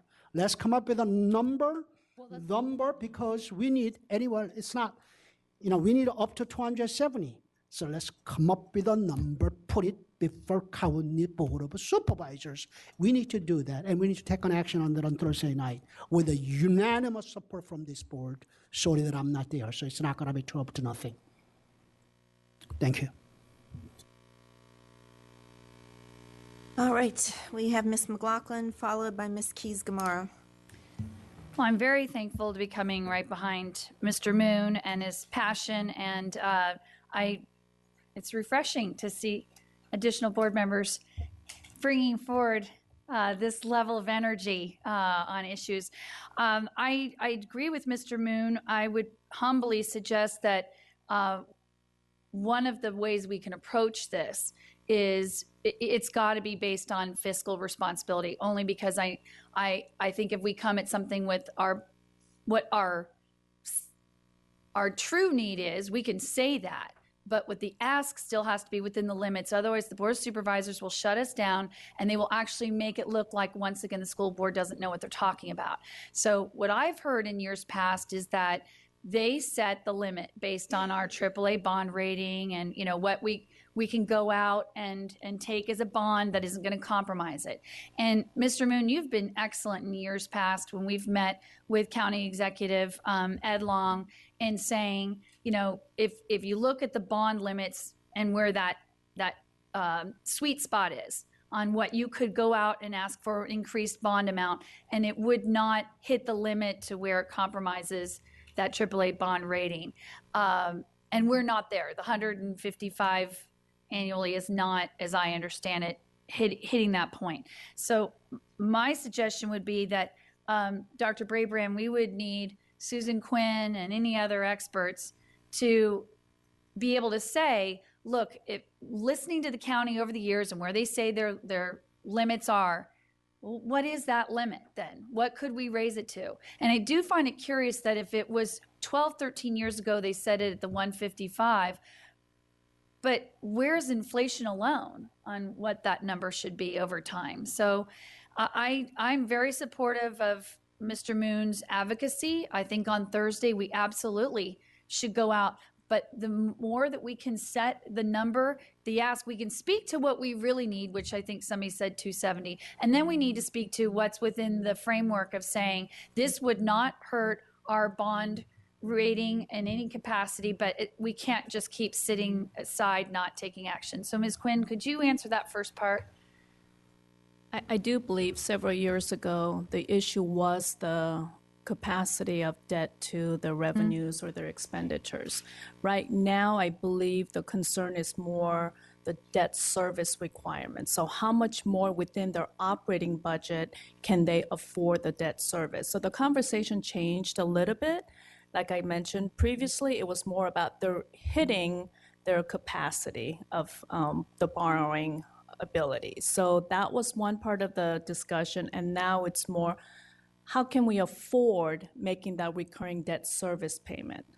So that's the conversation we need to have with the county. It could be another $50 million that they could sell in bonds, but that could add a $5 million debt service their operating costs. Right, but since we know that every year they have carryover amounts, I think that we need to have those numbers on the table saying if we could increase going from 155 to 205 million is a big improvement for us.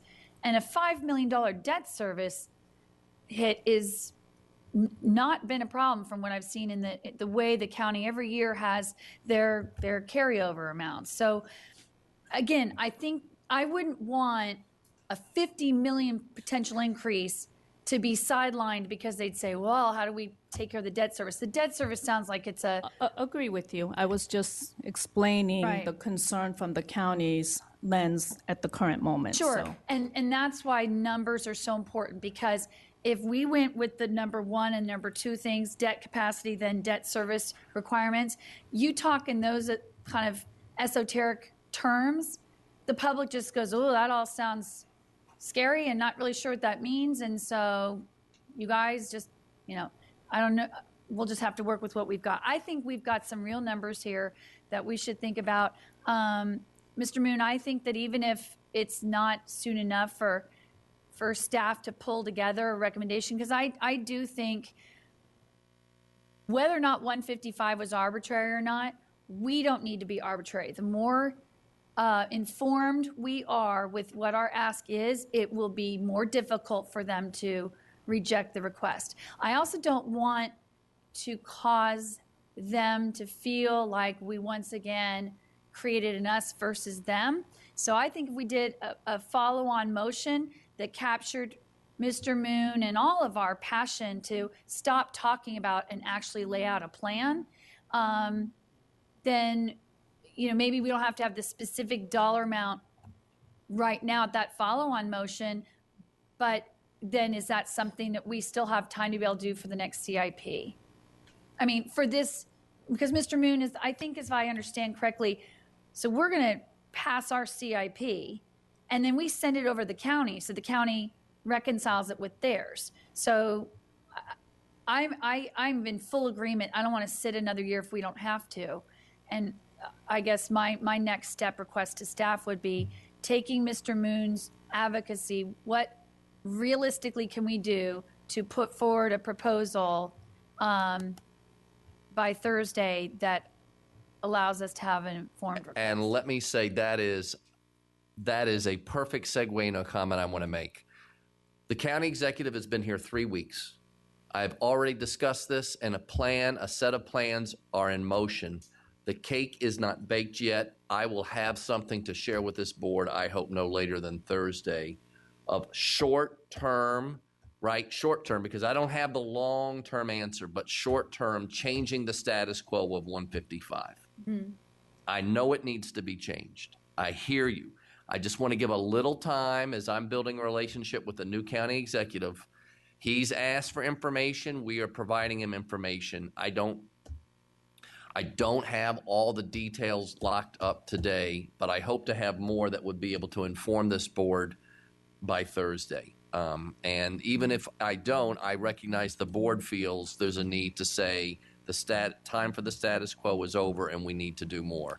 Again, I believe we will be able to have more specifics on what a plan could look like that's doable right now and not years and years from now.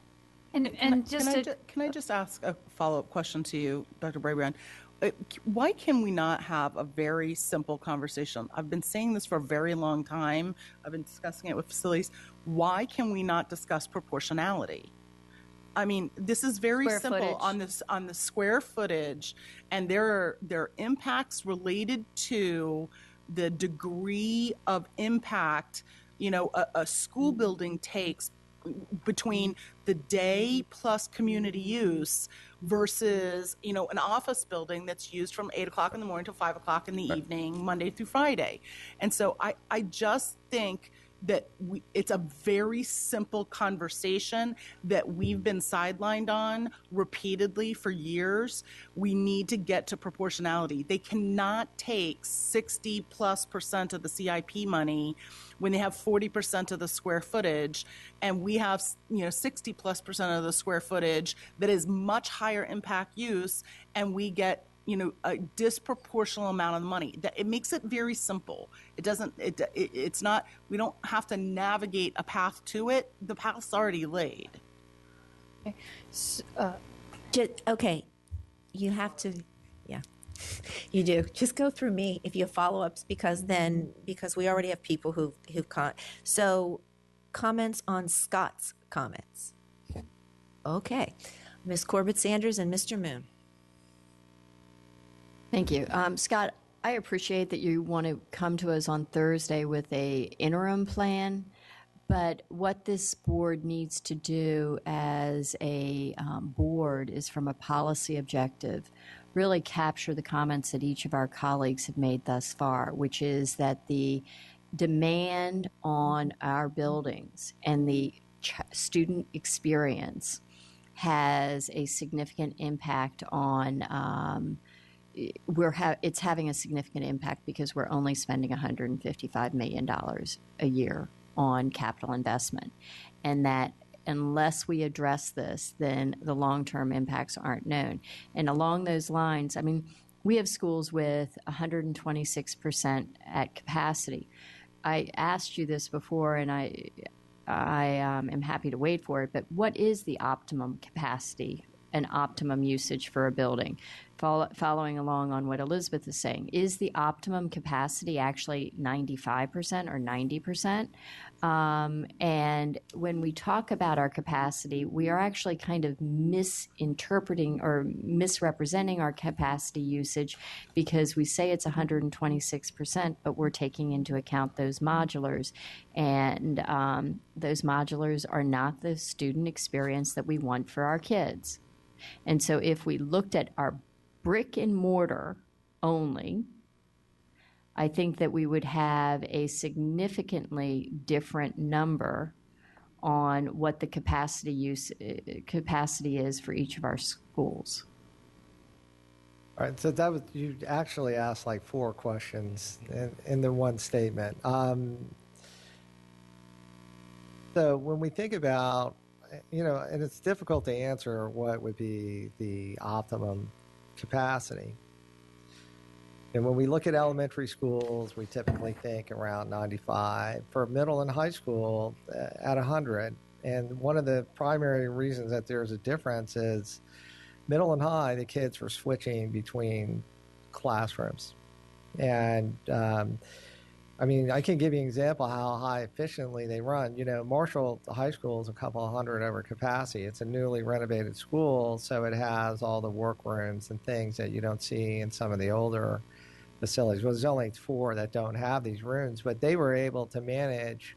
It was tight. They were using every room at 100%, meaning 7 out of 7 blocks. So you see that type of efficiency at a renovated high school. Elementary schools, though, are vastly different. Elizabeth, you pointed out how many of our special ed kids are moving. The rooms are not built for those kids. So the newer schools that we're renovating now, we have rooms specifically designed for them.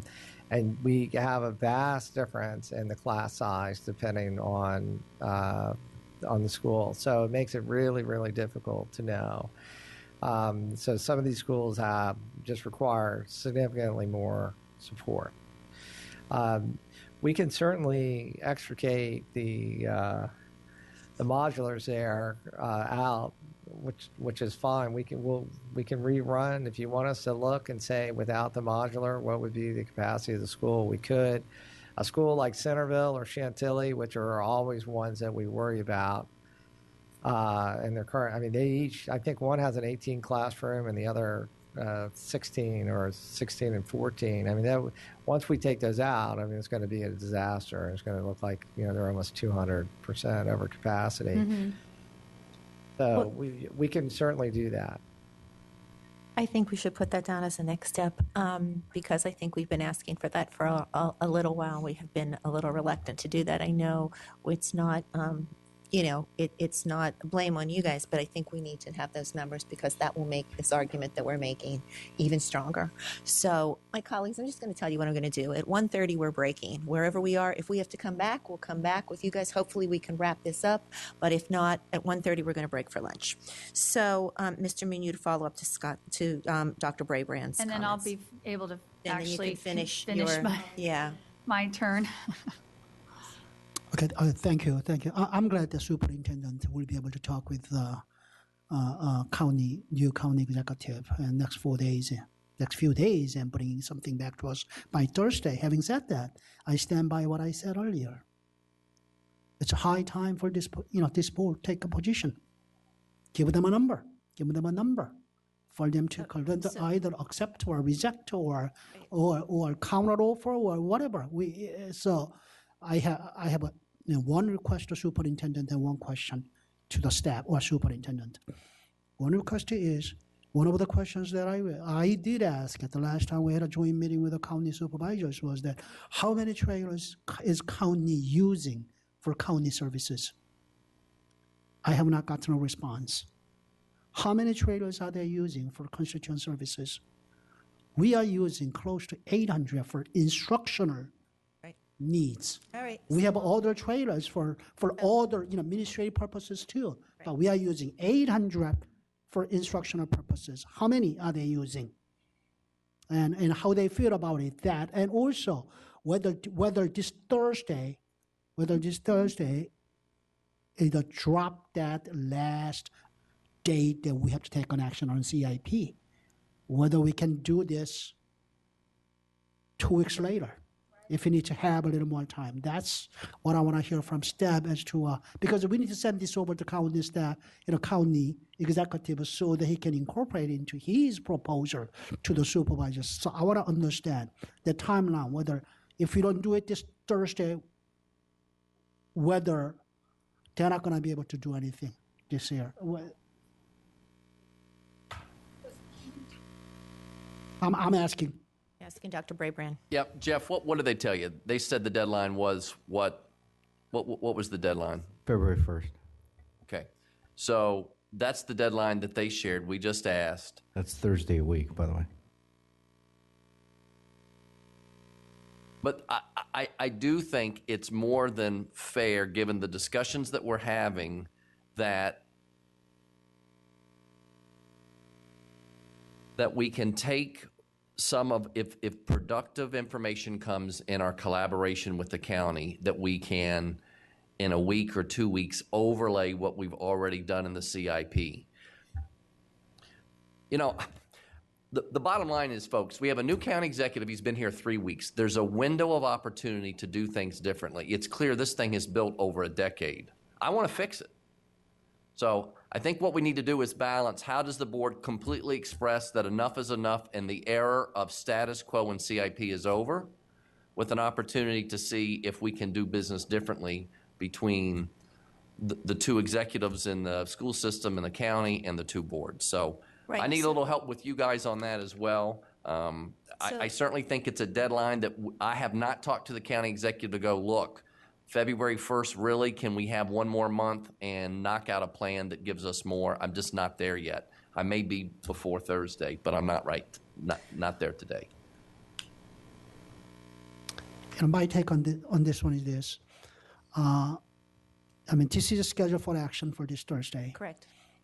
Assuming the superintendent brings back some information Thursday night, he can share with us, or even prior to Thursday night, if the boards find that information very beneficial to us, and that's the better approach to go, then we can take on action on CIP as is or some other amendment. But if the board finds that that's insufficient, I think we need to take a position.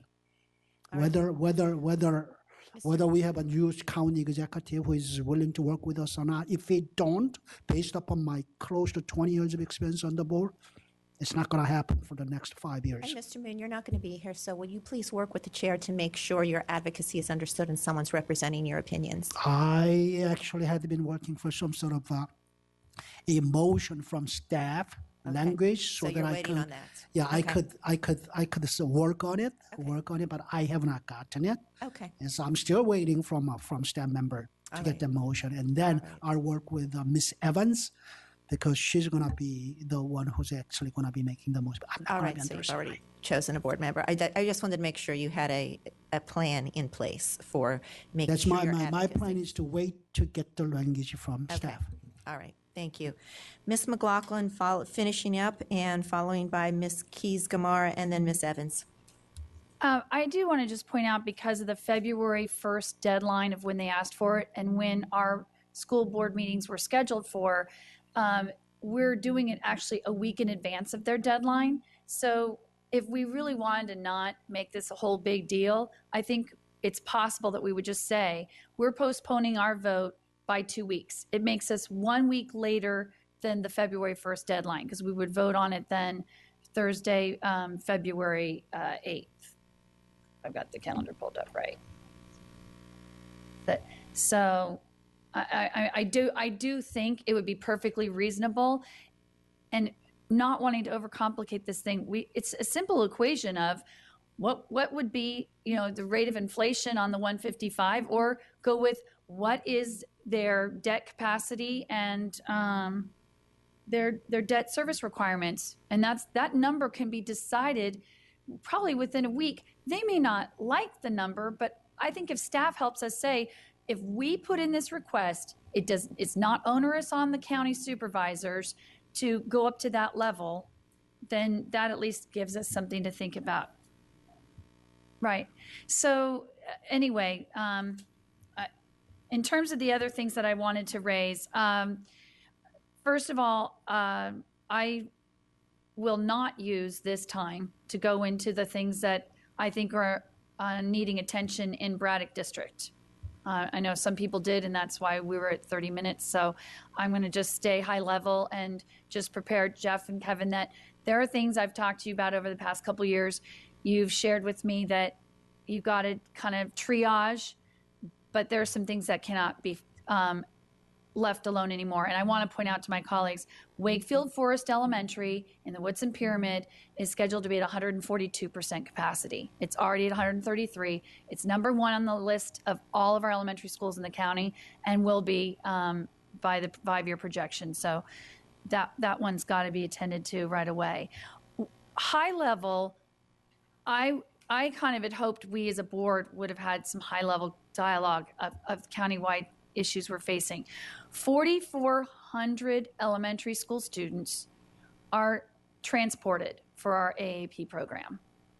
I think that's, the number I pulled up was 4,400. Maybe you're thinking middle school.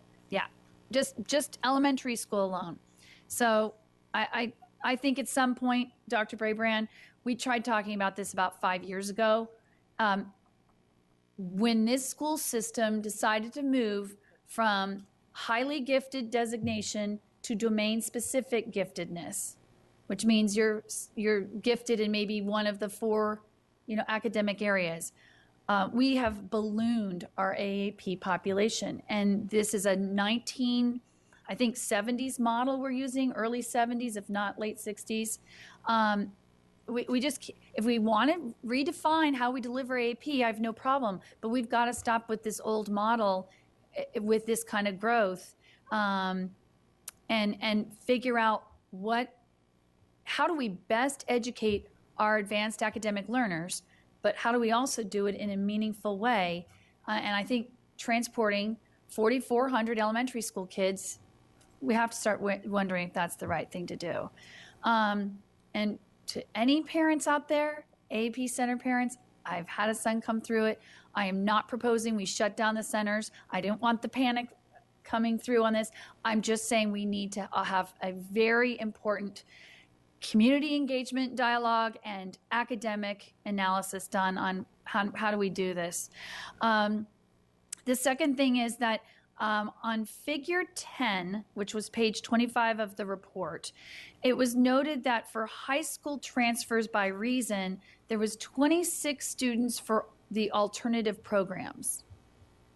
And so I wanted clarification. Is that 26 students for alternative high schools only? And if so, we have 2 very large alternative high school programs, Bryant and Mountain View. Between those 2 programs, we only have 26 kids. I mean, that number, I was confused by that representation. Help me understand. I mean, Yeah, I'll take a look and verify to make sure. Okay. But also it would just be transfers.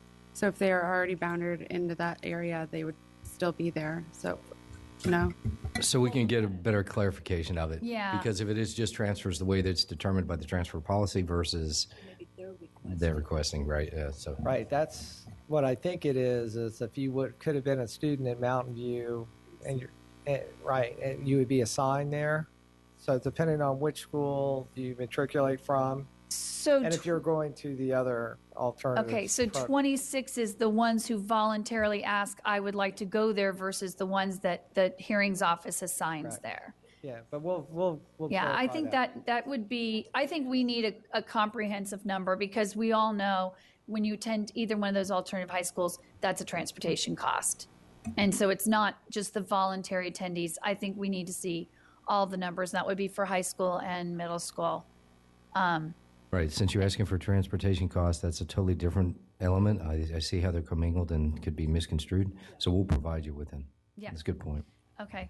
And then in terms of the CIP talked about, there's going to be 3 high school additions, Madison, Justice, and West Potomac, ranging from Madison at 111% over capacity. What I didn't see mentioned was Woodson High School, which is going to be at 109.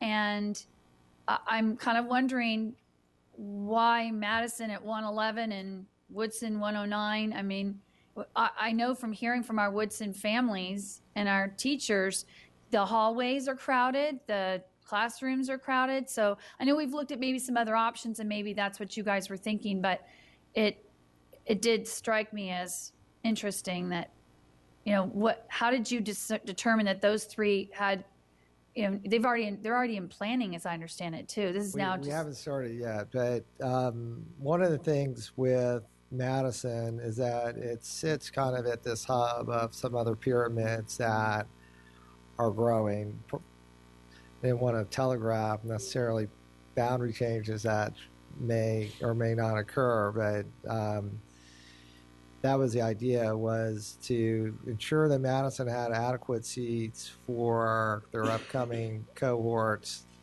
and to potentially relieve a couple of the other schools around them. And yes, we've been out to Woodson a couple times.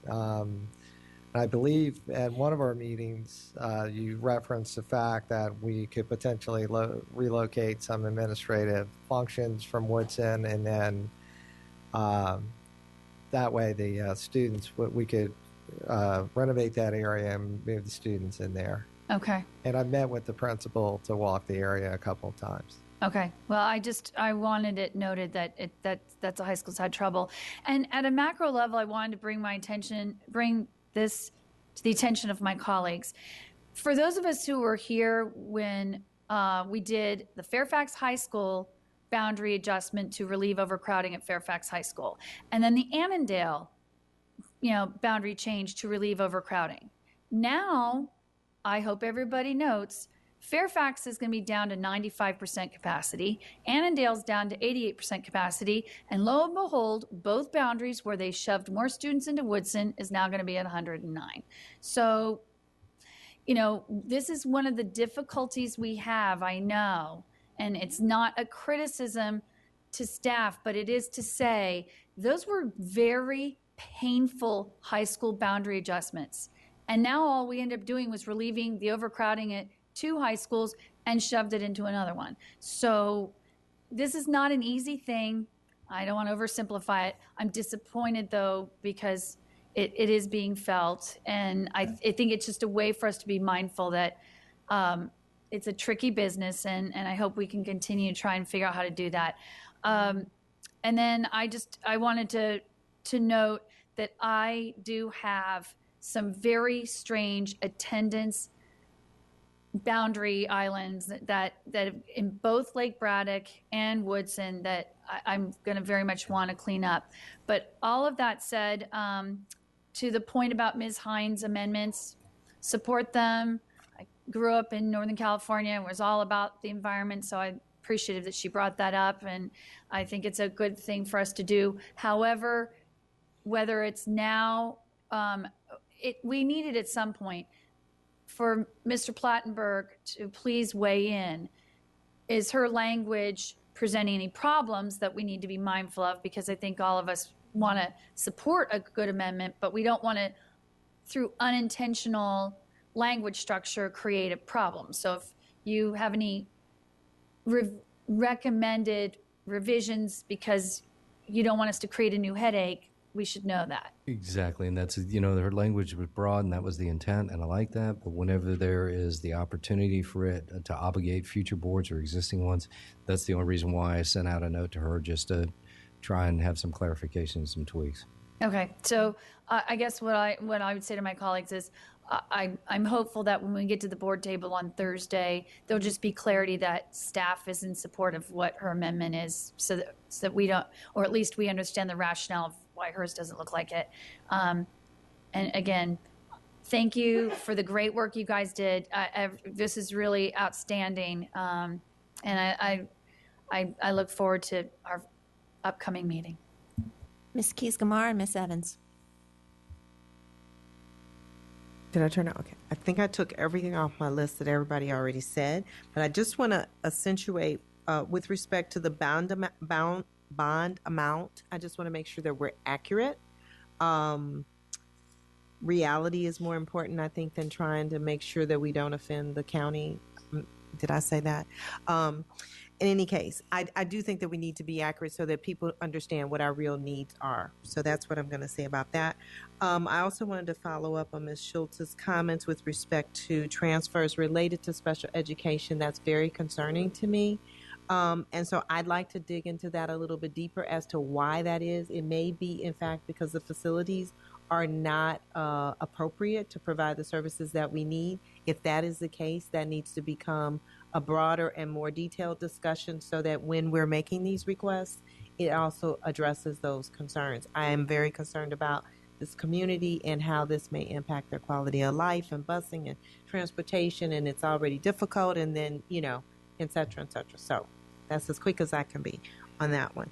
And then with respect to proffers and new housing, particularly in Tyson's, I know when I was on the Planning Commission, I was concerned continuously about the projected number of students that developers were providing to the Planning Commission and were routinely accepted. And so I'm concerned, or whether you're concerned, that the numbers you're getting in the multifamily units, whether those are accurate or whether you're just kind of watching that. Where are we on that? And yeah, this is an excellent question, by the way. Two things real quick about the yields, the student yields. Again, what you heard about the countywide average is an opportunity for improvement. Let's put it that way. And I'm going to let Ms. Gillis talk a little further about that. And then the other thing is that in those developing numbers, they work with our staff. The county does. But again, that's another opportunity that we've taken advantage of through our improved communications collaboration to articulate more clearly what the true impacts are. And then the other thing that Mr. Sneed mentioned is, the long-term effects. We're just now having that conversation about, we might not have an impact need at this moment, but because of that unit, because of that opportunity of that development, the need may be greater. And Jessica, you want to add anything to that? Sure. Just to clarify that the numbers that the Planning Commission receives, when you mentioned that it comes from the developers, it comes from a memo that we send to the Planning Commission. And that's based on, like Jeff said, our agreed upon calculations for student yield. So it's a percentage based on housing type of the whole county, not what we would look at from a planning perspective of the area and the type and the number of students that come from the type of housing. So we know that in certain parts of the county, you'll get a lot more students from a multifamily residential building or a townhouse complex than you would from other areas. And some of that is affordability, for sure.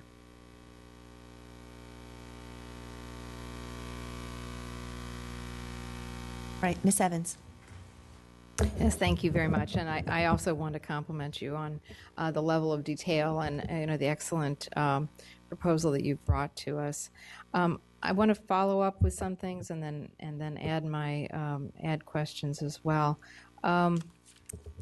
I appreciate that you can get us figures on the capacity without the modular units. I think that is an important figure that we need. And Mr. Moon, thank you for bringing up Glen Forest Elementary School. That's certainly a good example of where the capacity looks very different if you take the modular out of the equation and show what the real capacity of the building itself is. And as Mr. Steve knows only too well, that modular that there is quite old. So it's even in some ways worse than one might think. It's got poles in the middle of it. It's not a great learning environment. So I will look forward to seeing the capacity without the modulars in there and what that looks like. I also wanted to point out when we're talking about deficits, we're talking about building in other parts of the county. If you look on page 114, I feel the need to point out to everyone that the highest deficit in the county that's projected on page 114, an 800-seat deficit, is actually in Region 2 and in the eastern part of the county. And I understand that it doesn't take into account what we think the future building is going to be, but it also doesn't take into account future building in the eastern part of the county. So I did want to point out that's where we're showing the most red areas in the eastern part of the county. So we're not out of the woods by any means in the eastern part of the county.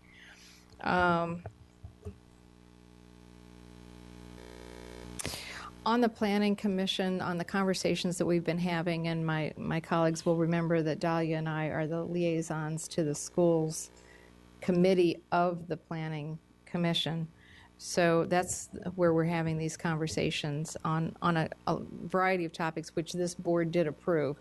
And I know we see so much coming across our desks. I want to remind people we did approve a guideline for what we were going to discuss as a board to board. One of the things that came up the other night was the proffer, the problems with proffers. And as you pointed out, we get very little now.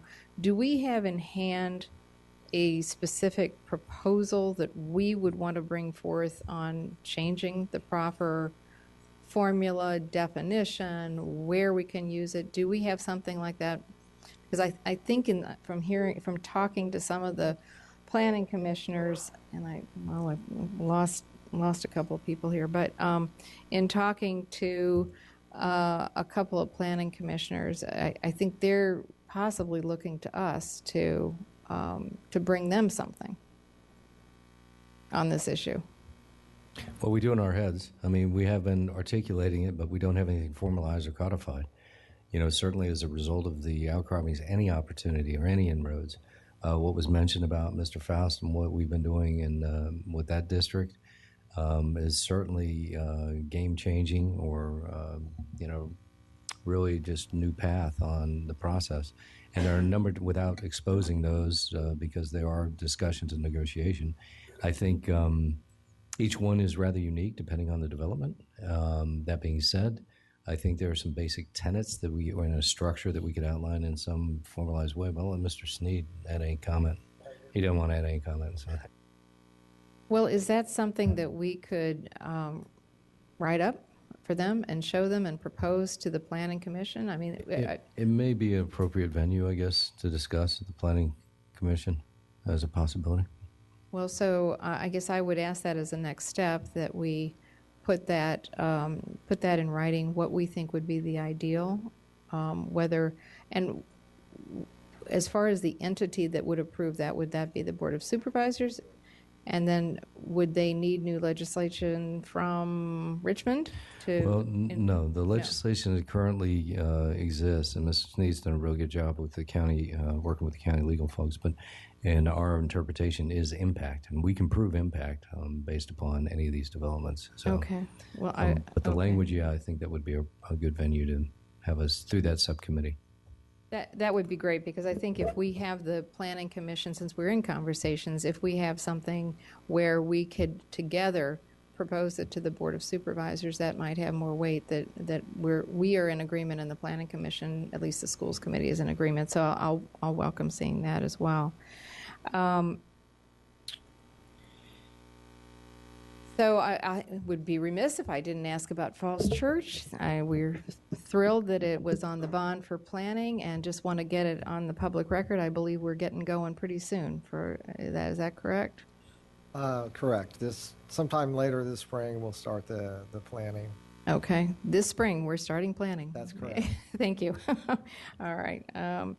And that is, as far as the, speaking of the ed specs, I have to say perhaps I missed it, but I'm surprised that we have new ed specs that were approved, I believe you said 8 months ago. Is that correct?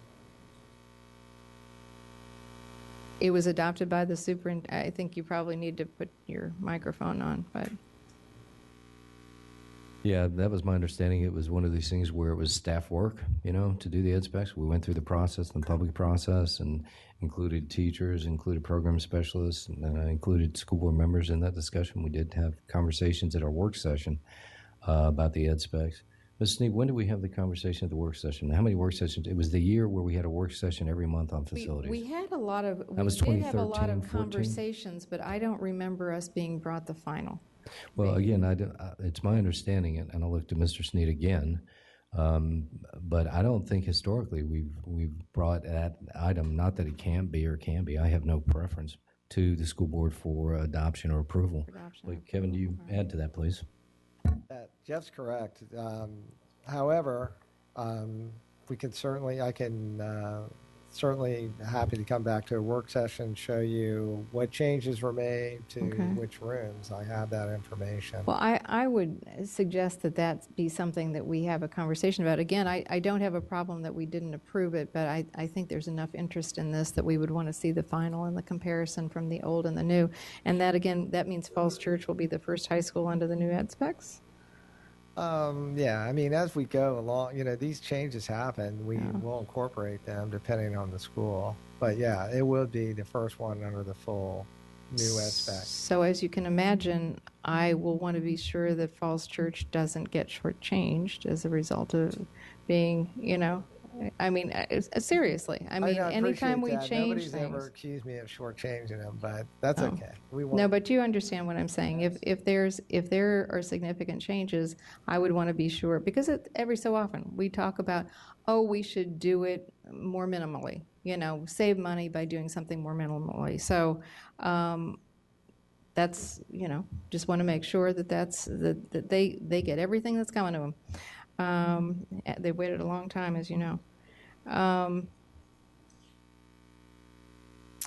I agree with, I know we're going to have more conversations about whether we're going to have something in hand for before Thursday from the county executive. I would welcome any progress in that. If not, I think we probably do. It's time to get ourselves on the record about where we think we need to go as a board. So I guess I will work with Mr. Moon, and Mr. Moon's going to take the lead on it, of course, but somehow or another we hopefully will have a few more answers before then. And then two big topics that I don't expect any resolution on today, but if we look at the maps on page 56, 59, and 62, we do see that our projections show some significant overcrowding in some areas, and then it shows excess capacity in others. So I know boundary changes are never something that anyone looks forward to, but have we had a conversation about using the capacity we have as opposed to, I mean, that's a lot of purple in there. Where do we stand in terms of, can we better use current capacity?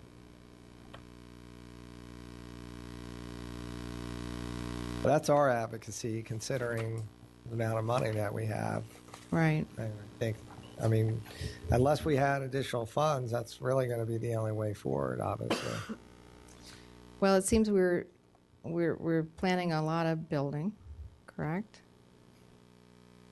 New building.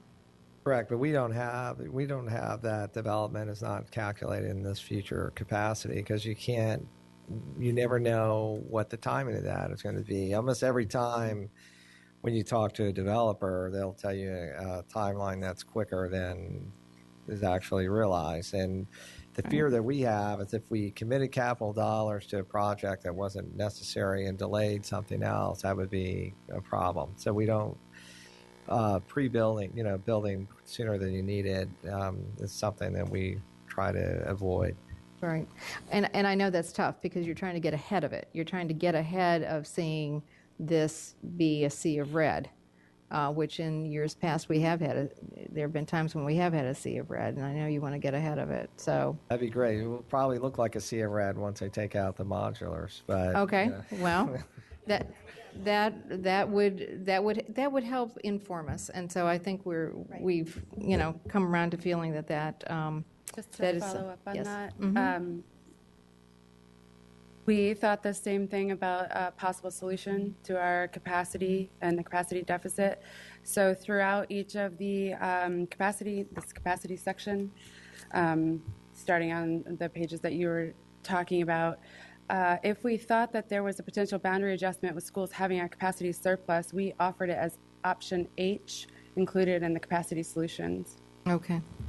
So we would, but I think there are only 3 boundary studies that are actually listed in the CIP at this point as being priorities.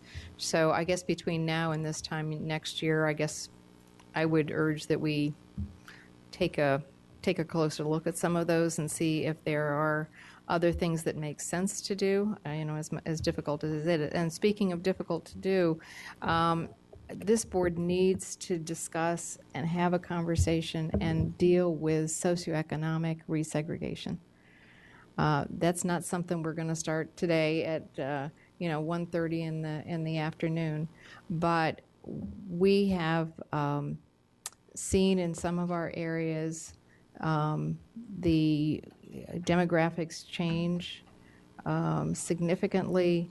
And we need to address this. We need to figure out how we are going to deal with that as a big issue. Again, I don't, and we talk about how, well, it depends on housing. It's all housing, but we cannot wait for the Board of Supervisors and the Planning Commission to change housing patterns. We have to deal with this issue ourselves. Thank you, Ms. Evans. I'll make my comments and then we have one go back. I first want to thank you all again. Excellent presentation. Don't mean to make light of that. I'm just trying to be quick right now, but thank you so much. Does anybody need me to read Pat's amendment out loud so we understand what that is? I think I'm just going to do it real quick for the public, and then she's going to be working with staff, as Mr. Plattenberg says. But right now, the amendment says, amend the CIP on page 18, adding a bullet that states, FCPS is committed to continue to take innovative and cost-effective steps to help our county achieve climate stabilization. This includes prioritization of systems and practices that maximize energy efficiency and provide for the transition to clean and renewable alternatives to fossil fuels. And then 2, she wants to amend the CIP on pages 19 and 20 in policies and regulations to add a reference to policy 8542 on environmental stewardship. So I just wanted that in there for the record since Ms. Hines cannot be here today. Regarding my colleagues' comments, I think we obviously have consensus on looking at capacity without modulars. I am in support of the changes in our funding levels, and I'm also in support of possibly changing the vote if it will help pretty much solidify our rationale and add to it about the funding level. And changing the date of the vote. Yes, ma'am. Thank you for helping me there. And my final comment will just be good. It's good to follow Ms. Evans at this point. I think, while we can be frustrated at everything, I think at some point this board has to be not just forward-thinking, but brave. We have the McLean Tyson's Corner thing. We have the Embark. We have true equity issues in our school caused by what Ms. Evans had spoke about. The socioeconomic resegregation. The schools in my area have gone from 40% FRM and now 60%, 65% of my schools now have FRMs higher than 40%. We as a system and as a board cannot bury tipping point studies any longer, and they affect capacity. If you look at the elementary and the middle school pages where you look at migration in and migration out, guess where the migration in is and guess where the migration out is. It's been anecdotal. If you from my perspective, but these charts prove that it's, if you probably, I can probably go on the dashboard, correct, and see years and see trending data. And I plan to do that because at some point, I think this board really has to, well, I just want to say I appreciate all that staff has done on the facility side, as well as the instructional service side, and it's done everything to keep all of our schools high performing and with rigor. But it's this board at some point that is going to have to look at the tale of two Fairfaxes, what this school system has become, the way the migration in and out is of it, and we're going to have to be more than forward thinking. I appreciate Mr. Plattenberg saying surrounding areas do it certain ways, and I think we're going to need to look at other ways that school systems have done something to be very brave, and what do we call that? The nuclear option. But it at some point it has to happen, because otherwise we're not going to make the progress in certain areas that we want to and the equity issues are going to continue. So thank you. Ms. Schultz, very quickly. I have one quick go back. The size of the building to start in this capacity discussion, especially with regard to special ed, is critical. And I sent a message to Dr. Brabrand last week that the unintended consequences of having a building not right-sized from the beginning, when you can't even fit the fourth grade parents of one grade to come and see a winter concert. Not one grade's worth of parents could fit into a cafeteria.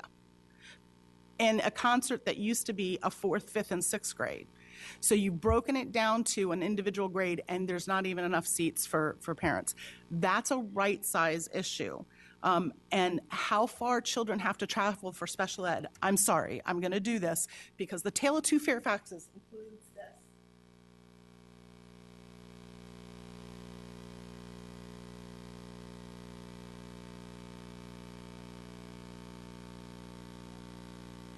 That is an equity issue that we have a problem.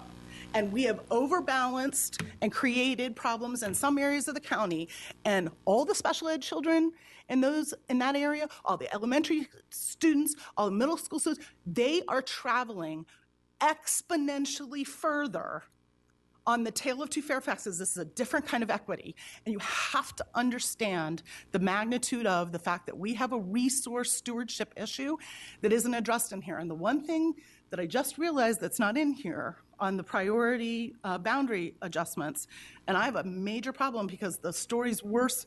It was like 900, and I've just calculated the numbers for Mr. Moon. Between Centerville and Chantilly High School, I'm missing now almost 1,100 seats. And where my Centerville, Fairfax, Chantilly, Lake Braddock, Robinson boundary balancing is, I thought that was going to be here. I thought we'd talked about it multiple times, and I'm just now realizing it's not in here. So I don't know how we arrived here where I have schools with several hundred seats in the out years, and I'm missing 1,000 seats in a 3-mile corridor. That part I'm very frustrated about, and I don't know if I have to come up with an amendment by Thursday night. If we postpone a vote, I potentially am not going to be here for the successive board meeting, so I'm not sure. But the tale of two Fairfaxes and the tale of inequity continues to be an issue of equity of a different sort. Equity for all. It's equity for all. So on that note, I am going to do lunch, and then we will do next steps. We will start with next steps because they might take a little bit of time, and then we will go into the budget after that. All right, so let's come back at 2, and then we'll only be a half an hour off. All right?